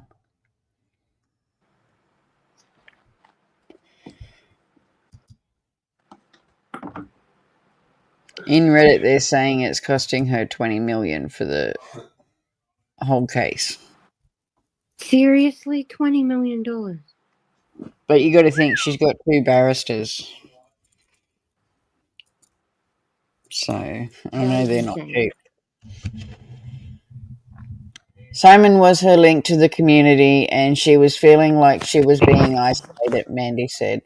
He said the children were not present at the lunch, but they weren't banned from being there. Every time we get to one of those what's more likely questions, it always seems as though the answer of what's more likely is in Erin's favour and not the conventional theories of the Crown, he said. He added that the defence case was that sometime in April or May, having openly brought the dehydrator to preserve the mushrooms, Patterson had foraged on another couple of occasions, dried those mushrooms and put them in a Tupperware container in her pantry that contained other mushrooms.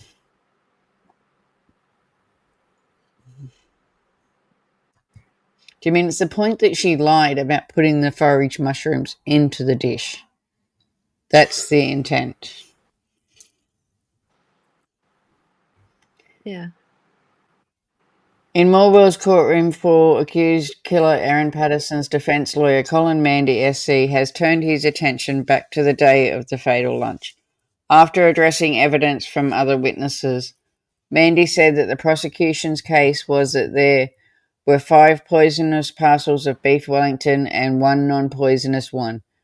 But if that were the case, it would be very important to make sure that it was possible to tell which one of the meals in the oven was not the poisonous one. Baptist pastor Ian Wilkinson's evidence was that they came from a tray. There's only one logical way of getting around that problem, and that would be to mark the unpoisonous one wrapped in pastry in some way so that they could recognize it. Mandy said, in which case you would not need a different coloured plate. But that's easy, Jimmy. My daughter has dietary conditions and that. So there's times when I will cook a meal and I have to make hers slightly different to ours. And we just put hers in a certain spot on the Yeah, tray true. so that when we pull it out, we know where hers is. It's not that hard. Not that hard. Yeah. Mandy said the evidence about the plates at the lunch was very colourful. But when one looked at the plates in Patterson's house, Wilkinson had to have been wrong. It makes no sense logically that you would use that method to deliver an unpoisonous parcel. He then reminded the jury of Patterson's ex-husband Simon's evidence that she did not have a full set of matching plates. He also pointed to the jurors to the evidence that Patterson's son and his friend also reported seeing white plates. They were certainly 2 white plates and a couple of colourful plates, but there were no orangey tan plates, Mandy said. And the evidence from Simon, the 2 children, and the search warrant video were all consistent. The prosecution says, nah, Ian's right and they are all wrong, Mandy said. In Erin's case, she is lying.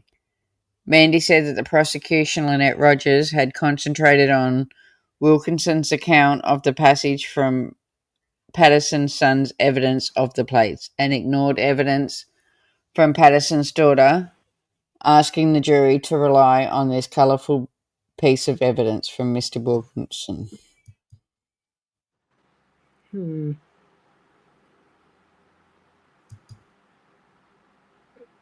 Mr. Serious again. Yep. Strikes again. Mandy said it was likely that there were at least 3 different colourful plates at the lunch, and it would make perfect sense for the guests to take the matching set for themselves to the table. He said Mr. Wilkinson had never been to Patterson's house before, while Don and Gail had, and would have been more familiar with their crockery. There's the issue of how much everyone ate. Erin said that she ate about half. Varying accounts about that from her. But question is, members of the jury, is how would you know if you had ate half or not? Mandy said, suggesting one would have to measure the parcel, cut it in half and only eat one half in order to know, and that no one had concentrated Patterson's account that she didn't eat it all. He said staff at the Leongatha Hospital did not ask Patterson how much she had eaten and suggested that she had volunteered that information to staff at the medical centre. The prosecution would have accused her of lying. Damned if you do and damned if you don't, Mandy says. But you know how much you eat. Like, you can tell. You don't have to measure it. Exactly. He's just, he's cherry picking and I don't know. His arguments are really ridiculous. Defence barrister Colin Mandy SC said that if Patterson was lying about binge eating and the leftover cake from the lunch and vomiting afterwards, she would have told the jury that happened as soon as the guests left. But Patterson in her evidence told the jury that she could not remember exactly when she had thrown up and what the contents of her vomit were. Instead, because it's true, she can't be more precise than that, Mandy argued. Turning to Patterson's symptoms, Mandy said that several hours before anyone ate the lunch on July 29, 2023, Patterson had already tasted the food as part of her preparation. She was stirring and tasting the duplexes, the minced mushrooms, and that's why she added the dried mushrooms to it, he said. So that's why she got sick earlier? Maybe she got a small dose of it, but it wasn't enough to actually do any serious harm. He acknowledged the progression of Patterson's illness was different to those of the other guests, and raised whether she could have consumed the same meal, including the poison, but not gotten as sick as the others. He pointed the jury to a study from Germany that suggests people could consume the same meal and develop different severities of illness. Not everyone suffers the same, he said. Mandy said the illness severity depended on how much poison there was in the person's portion, how much they consumed, and whether they vomited, their weight, their age, and their toxin response to poisons. Erin may have reacted much better to consuming the same meal, Mandy said. Mandy referred to evidence from the forensic toxicologist Dimitri Gestremos, whose evidence, he said, was the severity of disease may vary depending on the factors. Mandy said the prosecution's closing argument had many times secretly referred to only part of the evidence in the case, including about the dinner plates and the geomonstrous evidence. Mandy said that Patterson was younger, heavier, and might have had a different toxin response to the others at the other lunch guests. Yeah.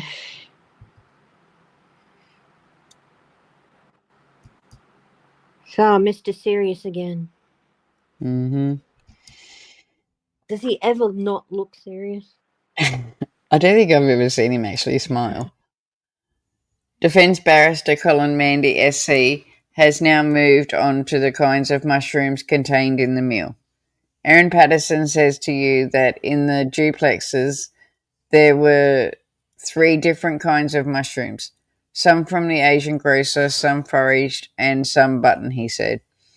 He said that in Patterson's evidence, the majority of those mushrooms by far were button mushrooms. Mandy reminded the jury of evidence from Dr. Camilla Trong about how she had gone through the leftovers looking for death cap mushrooms. Using tweezers, Mandy then said that when the samples reached David Lovelock, a virologist at Agriculture Victoria, they were not completely torn apart and decimated.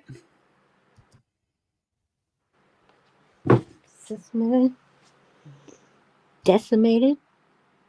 Something like that. He concluded that death cap mushrooms were present in the sample, but the only sensible exclamation was that Trong did not examine every single tiny piece of the samples. Mandy said that Lovelock's evidence that there was an indication of mushroom types that was not button or death cap supported Patterson's statement that there were 3 types of mushrooms in the meal. This concludes proceedings for today, and Mandy is expected to continue his closing address on Thursday.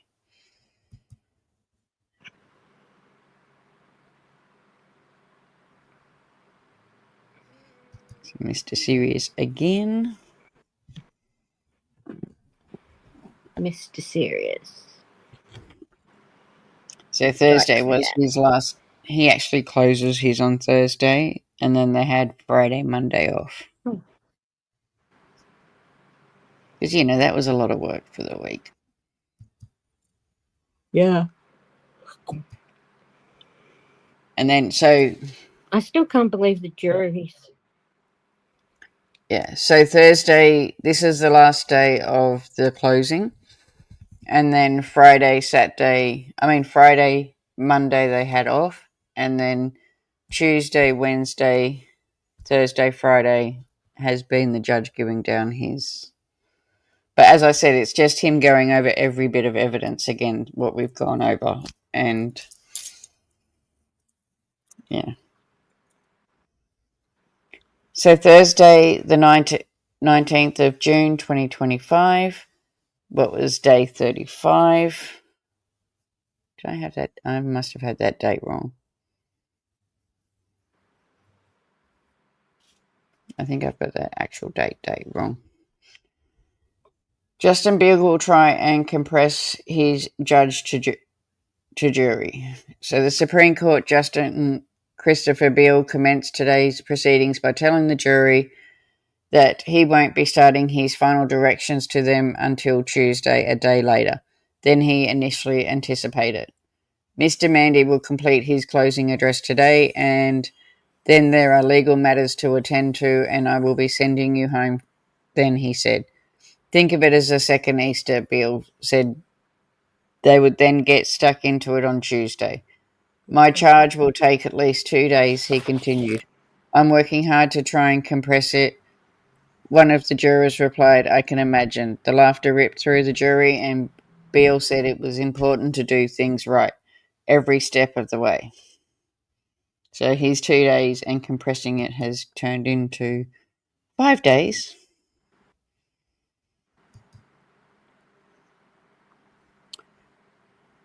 So if she was feeling unwell, should go to bed. Defence barrister Colin Mandy SC has now resumed his closing address to the jury inside courtroom 4. Lunch survivor Ian Wilkinson is present with his children, as is Don Patterson's brother Colin Patterson. His family is sitting in the last row of the public gallery. A couple of rows behind the lead detective in the case, Stephen Eppingstill, accused mushroom cook Erin Patterson is listening from the back of the courtroom, dressed in a paisley top and a brown cardigan.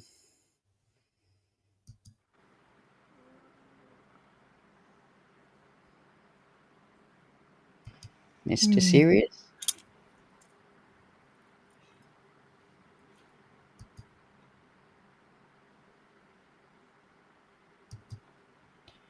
Mandy begins by clarifying a couple of points from his address yesterday. He said the prosecution had given more weight to online friend Christine Hunt's account of Patterson's attitude towards religion than the people who knew her the best for 18 years, Simon and the Pattersons.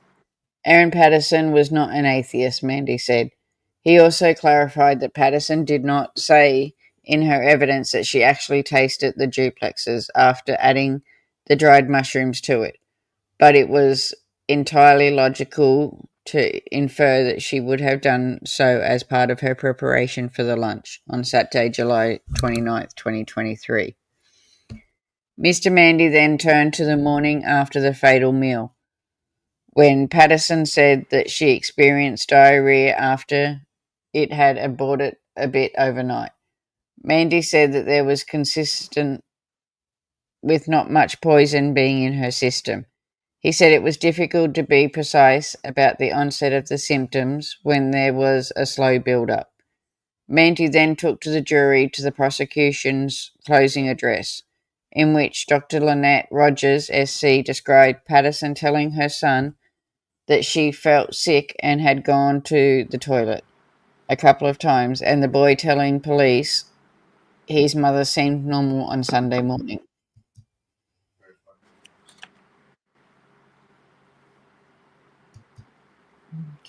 He did not say in evidence before you in the recorded interview that his mum was normal, Mandy said. The boy had not noticed his mum going to the toilet, Mandy said. But was this 14-year-old watching his mum like a hawk this morning? Mandy said Patterson had risked a trip to Tobar on Sunday to take her son to his flying lesson after taking anti-diarrhea medication.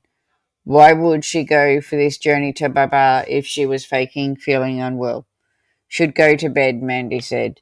Mandy referred the jury to the prosecution's closing address, where Rogers pointed out that Patterson did not recall his mother having to make an emergency toilet stop on the side of the road during the journey. Mandy said that if Patterson had stopped at the BP in Camondale to buy food, that's something her son would recall. He did not recall either of them, the defence barrister said. Mandy said Patterson had only entered the bathroom at the petrol station for 9 seconds to throw away rubbish placed in a bag from her emergency toilet stop. Plenty of time to throw the tissues away. No time we agreed to do anything else. Yeah, what the heck? Well, she said she went to the toilet. Now they're just saying he was throwing away tissues.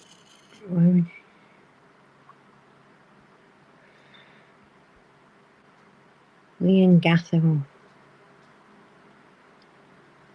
Defence barrister Colin Mandy SC now moves along the timeline to Monday, July 31st, 2023, when accused mushroom cook Erin Patterson presented to the local hospital. The laser focus for medical staff was on the lunch and the death cap mushrooms, and Mandy said it made good sense that Patterson would not be asked about what medication she had taken. This is not a normal presentation, Mandy said. This is a significant event, you might think, in Leongatha hospital history. Mandy said that Patterson arrived at the hospital that morning thinking she would be admitted for fluids for gastro, but she was not prepared for them for what she walked into.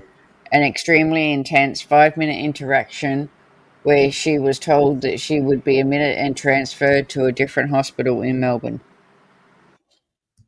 Yep.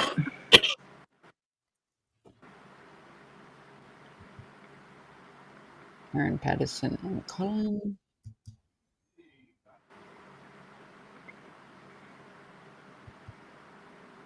Patterson was not refusing treatment, Mandy said, but there were things that she needed to attend to before she was admitted. Her mind turned to the practical considerations. Mandy pointed the jury to the evidence about Patterson becoming anxious and fidgety before discharging herself from hospital during the 2015 occurrence of the gastro symptoms.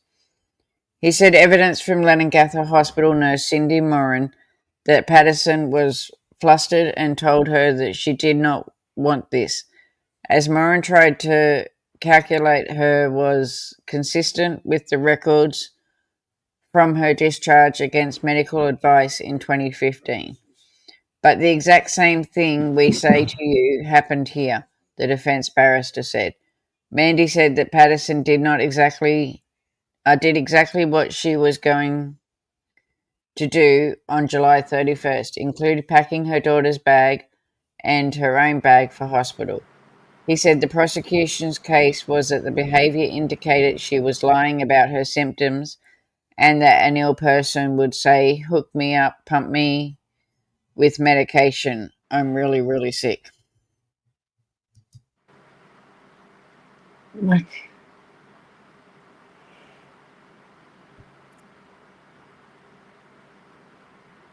That was Ian outside. So defence barrister Colin Mandy SC now poses a question to the jury. Would Erin Patterson's 2 children have become ill from eating leftover meat from the fatal beef Wellington lunch with the mushrooms scraped off? Patterson testified that she served them leftovers with the mushroom paste scraped off. That issue can only be answered by expert evidence, Mandy said. No expert witness gave that evidence. And there's caps. So that's Colin Mandy and the barrister Sophie. Okay. Barrister, yep. Sophie Stafford. So Mandy said the prosecution's case was that simply scraping the mushroom paste off would not be enough to prevent the children from ingesting the amoxicillins found in poisonous mushrooms.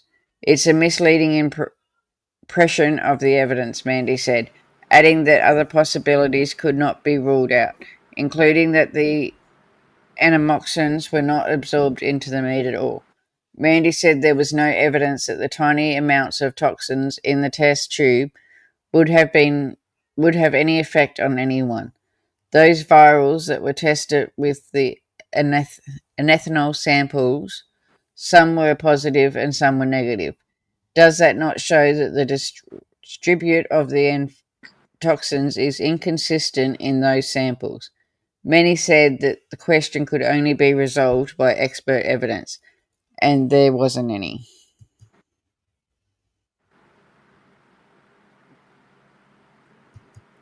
Defence barrister Colin Mandy, SC, said accused mushroom cook Erin Patterson's symptoms had not sustained without medical intervention. That's why she went to the hospital and was given a drip and an anti-nausea medication. What prosecutor, Dr. Rogers, said to you is that the reason for every sign and symptom that was observed by medical practitioners was explained by stress. Stress because of panic.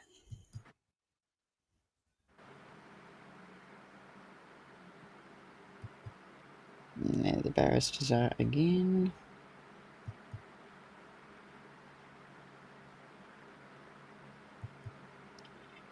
He said this was unfair characteristic of Rogers because it is undermined the evidence of prosecution witness Professor Andrew Burston, who said Patterson's elaborate fibro levels could be consistent with an acute illness and stress.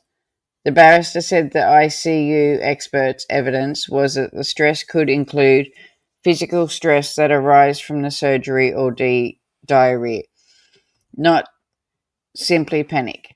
Mandy said that something was going on in Patterson's body at the time, and 3 things were captured by medical tests: low potassium, elevated hemoglobin, and elevated fibroglands. 3 things that can't be faked, Mandy said. Mandy said Burston's evidence was that Patterson reports about diarrhea, physical examinations at different times, fluid balance charts, and elevated test levels combined to support Patterson's evidence that she had diarrhea and might have been dehydrated. The barrister said another significant conclusion that the Crown's case relied on was that the person will become seriously ill no matter the amount of the endotoxins consumed.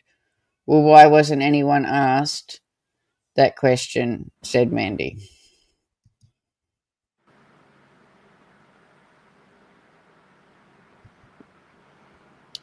Accused mushroom cook Erin Patterson told medical staff and public health officials that she brought dried mushrooms from an Asian grocery store in the southeast suburbs of Melbourne. Defence barrister Colin Mandy tells the jury that Patterson never told anyone she was certain which suburb the Asian grocery store was in. Mandy said that Tony Anthony Shrugget, a Monash City Council health officer who visited the Asian grocery stores as part of the Department of Health investigation, was never asked to check Glen Waverley. That was the end of the investigation, Mandy said. Mandy said that Squavler was never told that the possibility of Glen Waverley, despite evidence from the Department of Health manager Sally Ann Atkinson that she had done so. Honestly, Mr. He said this was another example of people in the trial who were honestly mistaken. One of them is honestly mistaken, Mandy said.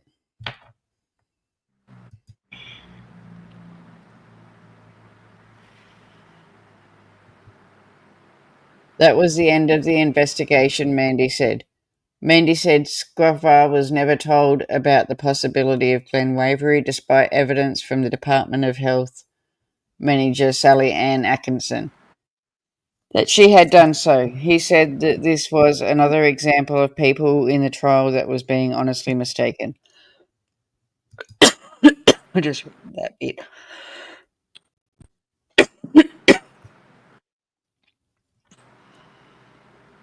Do you want to read this one? I just want to go grab a drink. Yep, no worries. Defense says Patterson asked after in-laws and was kept out of the loop. Defense barrister Colin Mandy, SC, now takes the jury to the prosecution's argument that accused mushroom cook Erin Patterson did not ask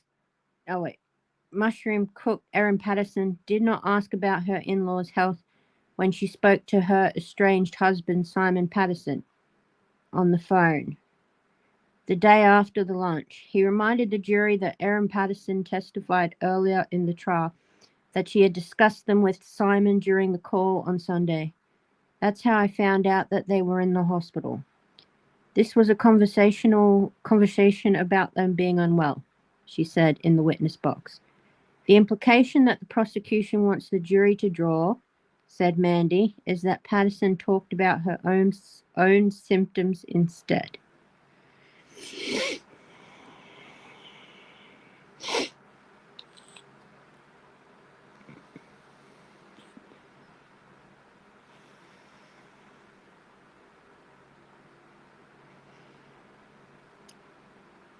Man, he's just, I don't know, he's picking everything. Like, some of what he's saying just doesn't make any sense, but I guess that's what he's paid for.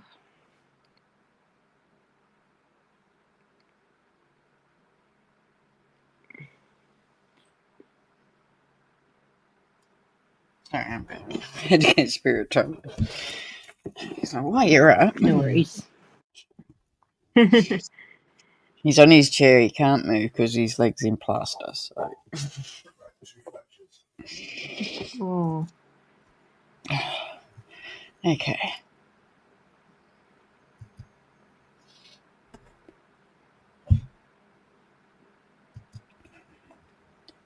That's not a fair conclusion to take. I just read that one. Oh, did you? I doubled up on him. The first thing Erin Patterson did when she saw her sister-in-law, Tanya Patterson, at the hospital on Tuesday morning after the lunch, Mandy said, was to ask how everyone was faring.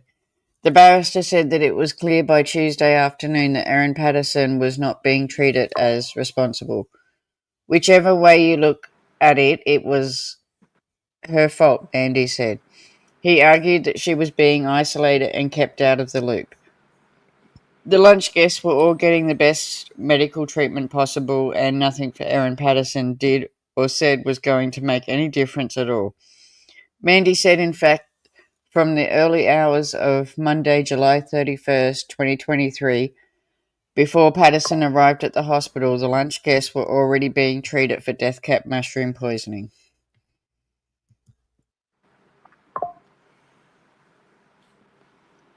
There's not much more to go.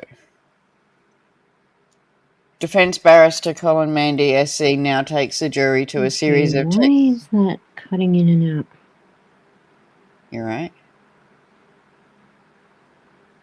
Defence barrister Colin Mandy SC now takes the jury to a series of text messages between Erin Patterson and her estranged husband Simon Patterson on the morning of Tuesday, August 1st, 2023, 3 days after the Beef Wellington lunch.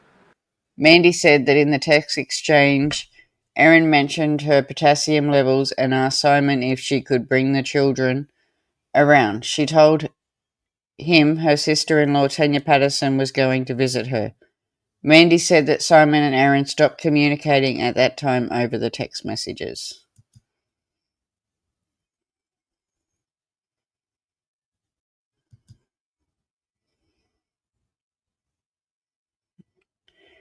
You all right, darling?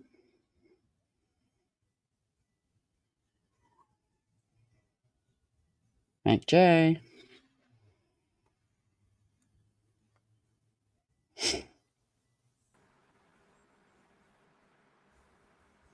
Can you hear me? Can hear you now. I don't know what happened. Yeah. StreamYard just kicked me. Are we getting new shit again? I know YouTube's playing up, but... Well, I suppose StreamYard was earlier for us too, because I couldn't click on. Yeah. There's Tanya Patterson again.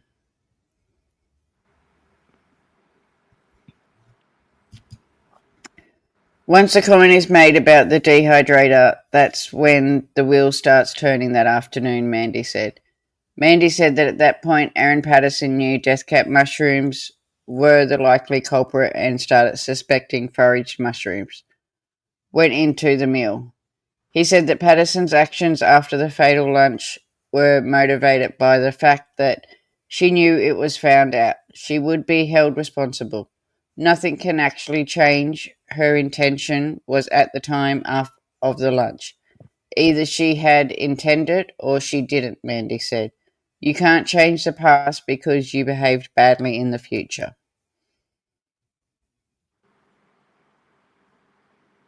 So let's just sweep all of that under the carpet.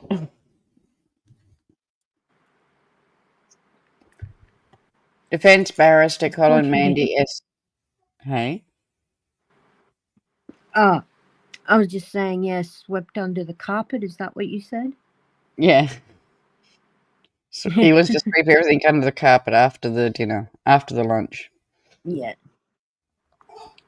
Defense barrister Colin Mandy SC said that the fact the accused mushroom cook Erin Patterson continued to use phone A after the beef Wellington lunch was consistent with Patterson's version of events that she was planning on changing her phone. Phone A was damaged, and that's the reason why she stopped using it, he said. Mandy said Patterson could not remove the SIM card from the phone correctly while police were searching her home on August 5th, 2023. The only time Patterson could have done that would have been when she was allowed to use it to make arrangements for her child and a lawyer. But that would have been a feat, Mandy said.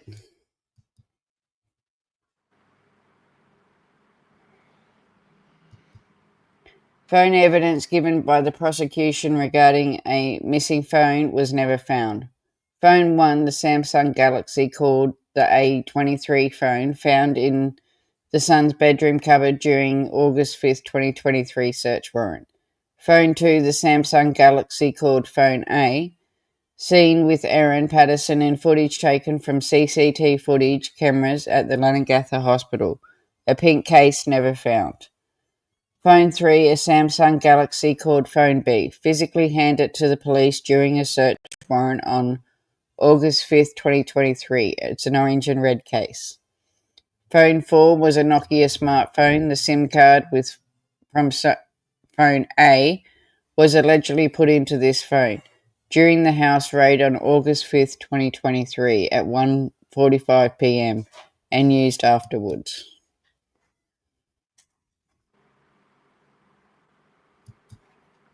The stupid thing she did was factory reset Phone B a couple of times, entirely consistent with someone who panicked for no good reason at all, because there's nothing to be achieved by factory resetting Phone B. Mandy ended his address before breaking for lunch by telling the jury that there was no rule for human behaviour that Patterson engaged in after the lunch. It only engaged in if you believe that she is guilty of murder. The defense barrister said that there were all sorts of reasons why an innocent person might engage in that kind of conduct, including dumping the dehydrator and lying. Erin got into the witness box and told you she did those things because she panicked when confronted by a terrible resolution that her actions had caused the illness of people that she loved. Mandy said Mandy will continue his closing address at 2:15.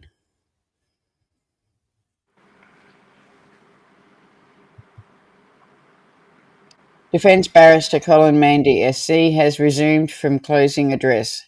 He points to jury evidence from phone tower expert Dr. Matthew Searle about possible visits of accused mushroom killer Erin Patterson to the lock and the out trim, where the death cap mushrooms were reported being sighted. He also discussed the limitations of Searle's evidence. He warned the jurors to be careful with the evidence and to consider potential alternative explanations.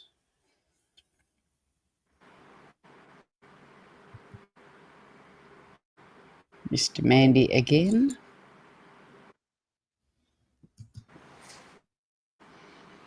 Oh, Mr. Serious. Could you imagine their Christmas parties? Like, all of them have such serious looks. Huh? Yeah. Be such a riveting event. Consider the alternatives that Dr. Searle agrees are open in the evidence and cannot be excluded, Mandy says. The defense lawyer went on to say that Sorrell's analyzation did not take into account the travel times between Patterson's house in Leongatha and those locations. He said that there were many legitimate reasons for someone who lives in that area to be nearby.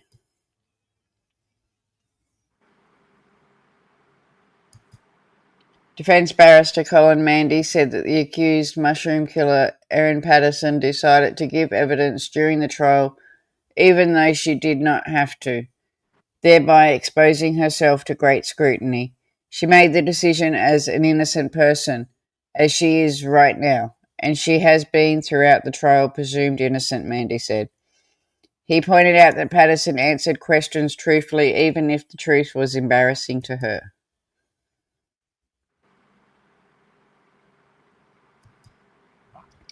The defense barrister said that the cross-examination...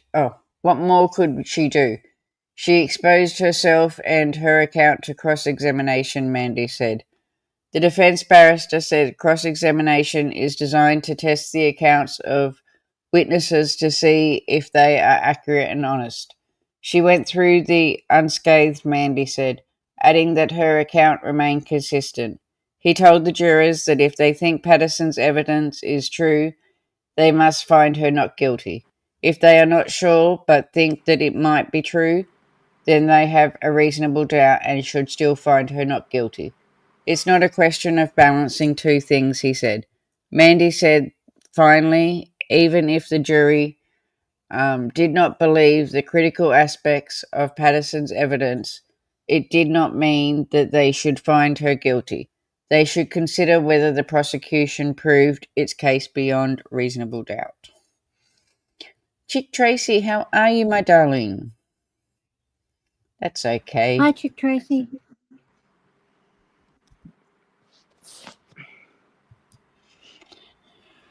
Defense barrister Colin Mandy SC said there is no motive for Erin Patterson to do what she is accused of doing.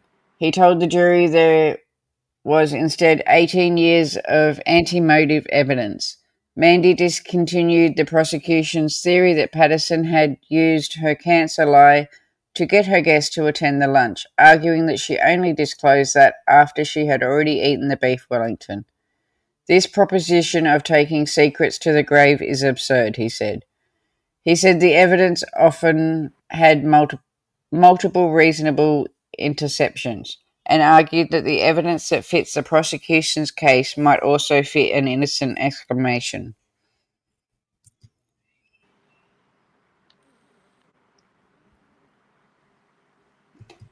Miss Lynette Rogers in the cold. Oh, good on her. I'm pretty sure SC stands for Special Counsel. Is it? Because they've all got it. Mandy accused the prosecution of... Hey?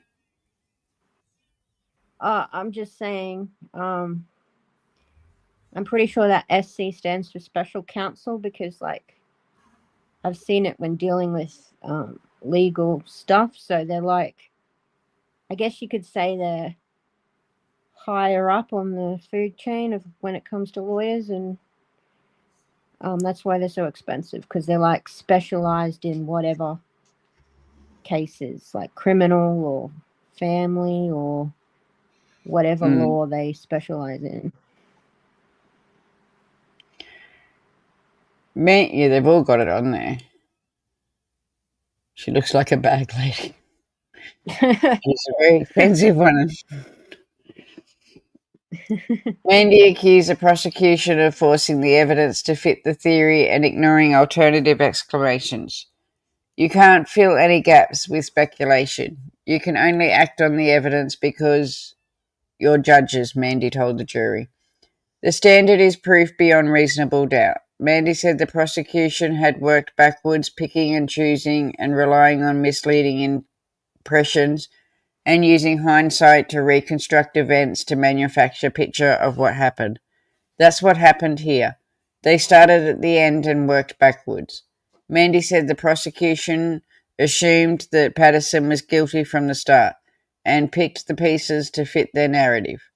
Does an absence of motive make it more likely that this was an accident?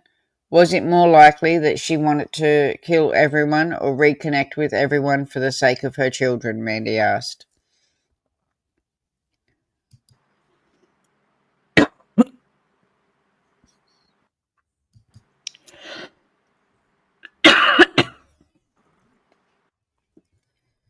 I've been wondering if Erin had been known as a liar by her family friends in the past. I'd love to know that too. Yeah. Yeah, I can't wait for the post case interviews. Yes. They're going to be very interesting.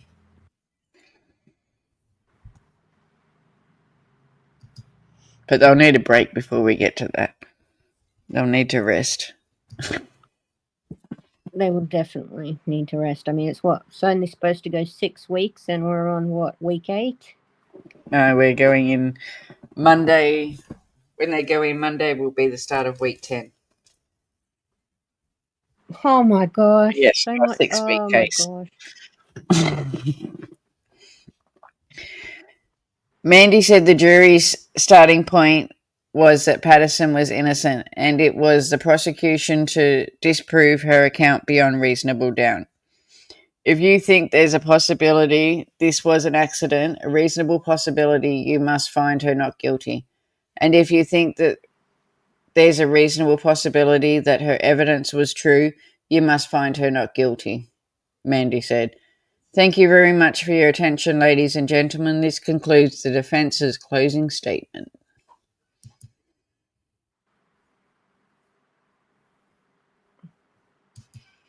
The jury is instructed to come back refreshed next week.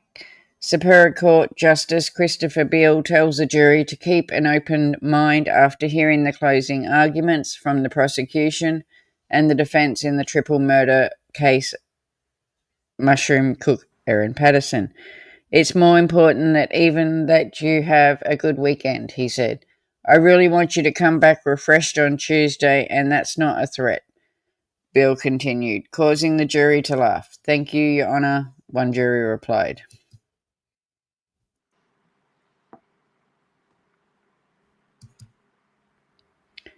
I found this on the Facebook page, and I thought it was a classic to end out with.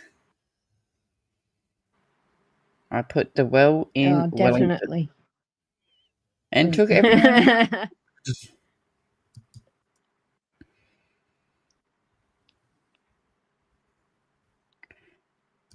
So guilty or not guilty, what do you think?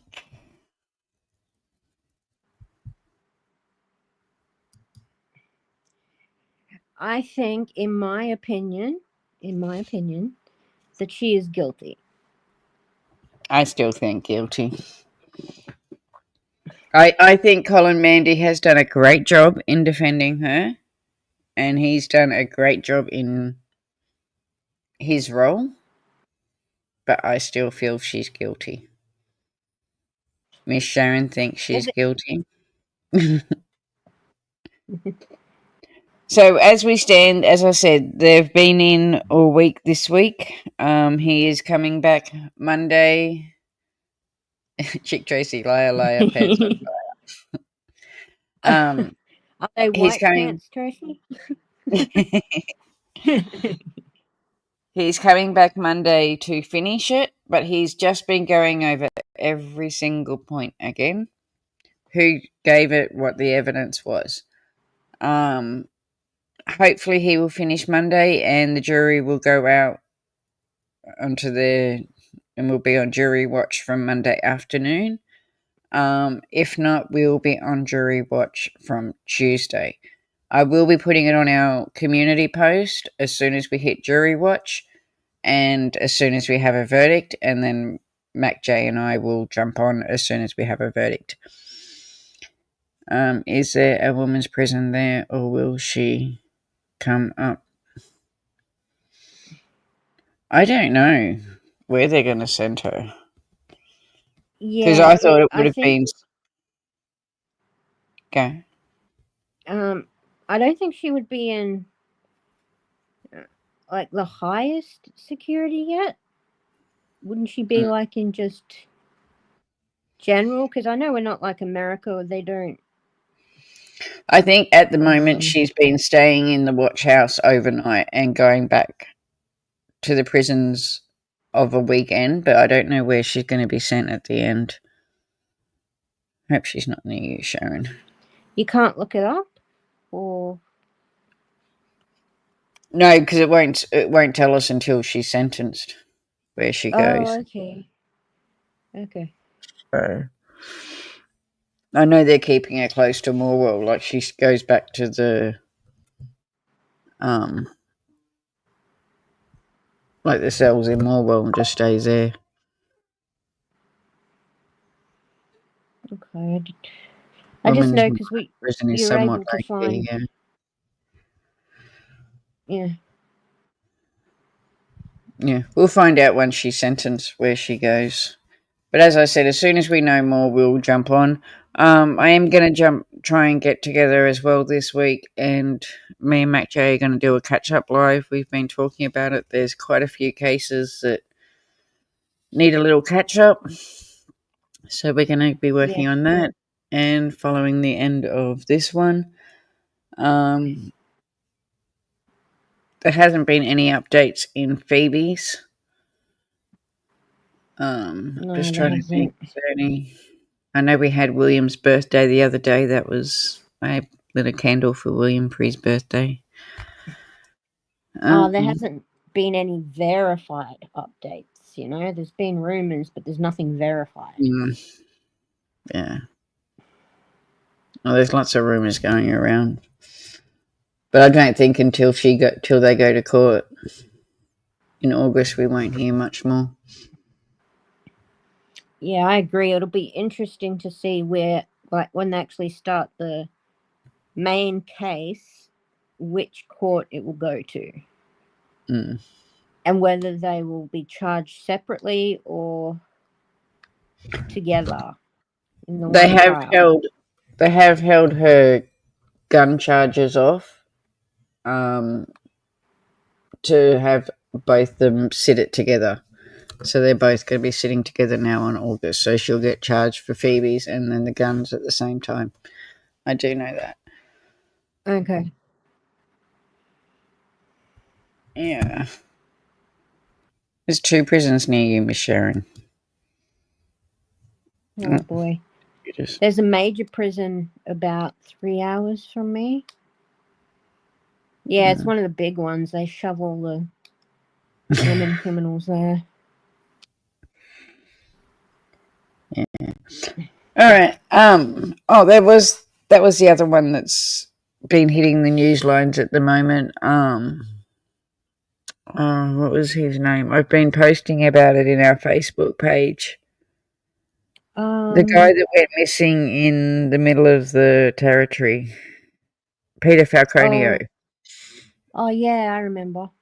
His Murdoch is really sick right now and is in palliative care in hospital. So he's been charged for his murder, but he's always retained his innocence and never given up the body, as we know. There was, I think it was $150,000 reward. It's been doubled, and they're hoping that he's going to give us where the body is before he passes. He's still refusing to talk, but apparently he has left a written confession for when he passes to be given out. And apparently it's explosive. A written confession. Oh, wow. There's some explosive written confession. So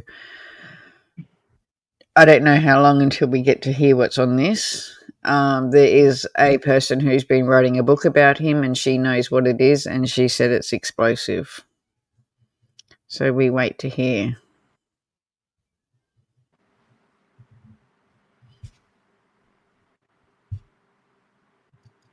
They're the 2 prisons, yeah. All right. Well, I'm going to call it a night because it is 10 o'clock and I've got to now try and get Spirit Time up 2 flights of stairs with his leg. This is the fun part of our day. And yeah. Other than that, I will see you all, what is it, Saturday. So next week, most probably. Next week. Thank you so much. Please remember to jump over to Macjay's and give her some love as well on her channel. If you can, she does have some playlists set up. Just play them. You don't have to listen to us again. Just play it so we can get some watch hours up for her. Give her a like. Give her a sub if you haven't. Her link is also in the description of all my videos. So if you're ever looking for Macjay's link, it's in there. Other than that, I wish you all a good night and I will see you all next time. Thanks, everyone. Hey, see you guys.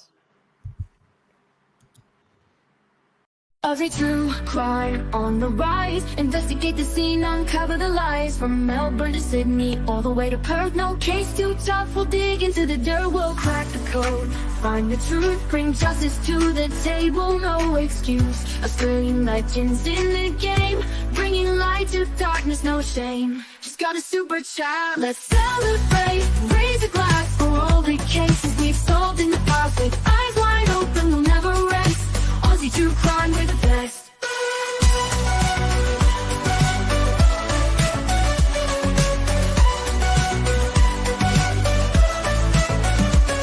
From cold cases to missing persons, we'll leave no stone unturned. Every virgin detectives in our hearts will never give up. But justice and truth will always hear us.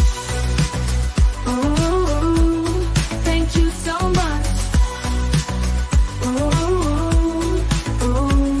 Let's celebrate, raise a glass for all the cases we've solved in the past. With eyes wide open, we'll never rest.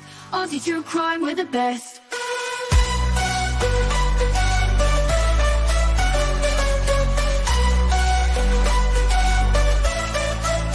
Thank you so much.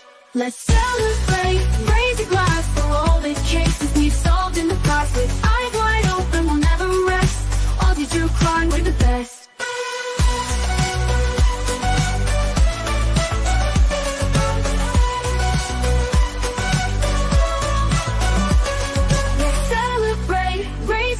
For all the cases we've solved in the past. With eyes wide open, we'll never rest. Aussie true crime, we're the best.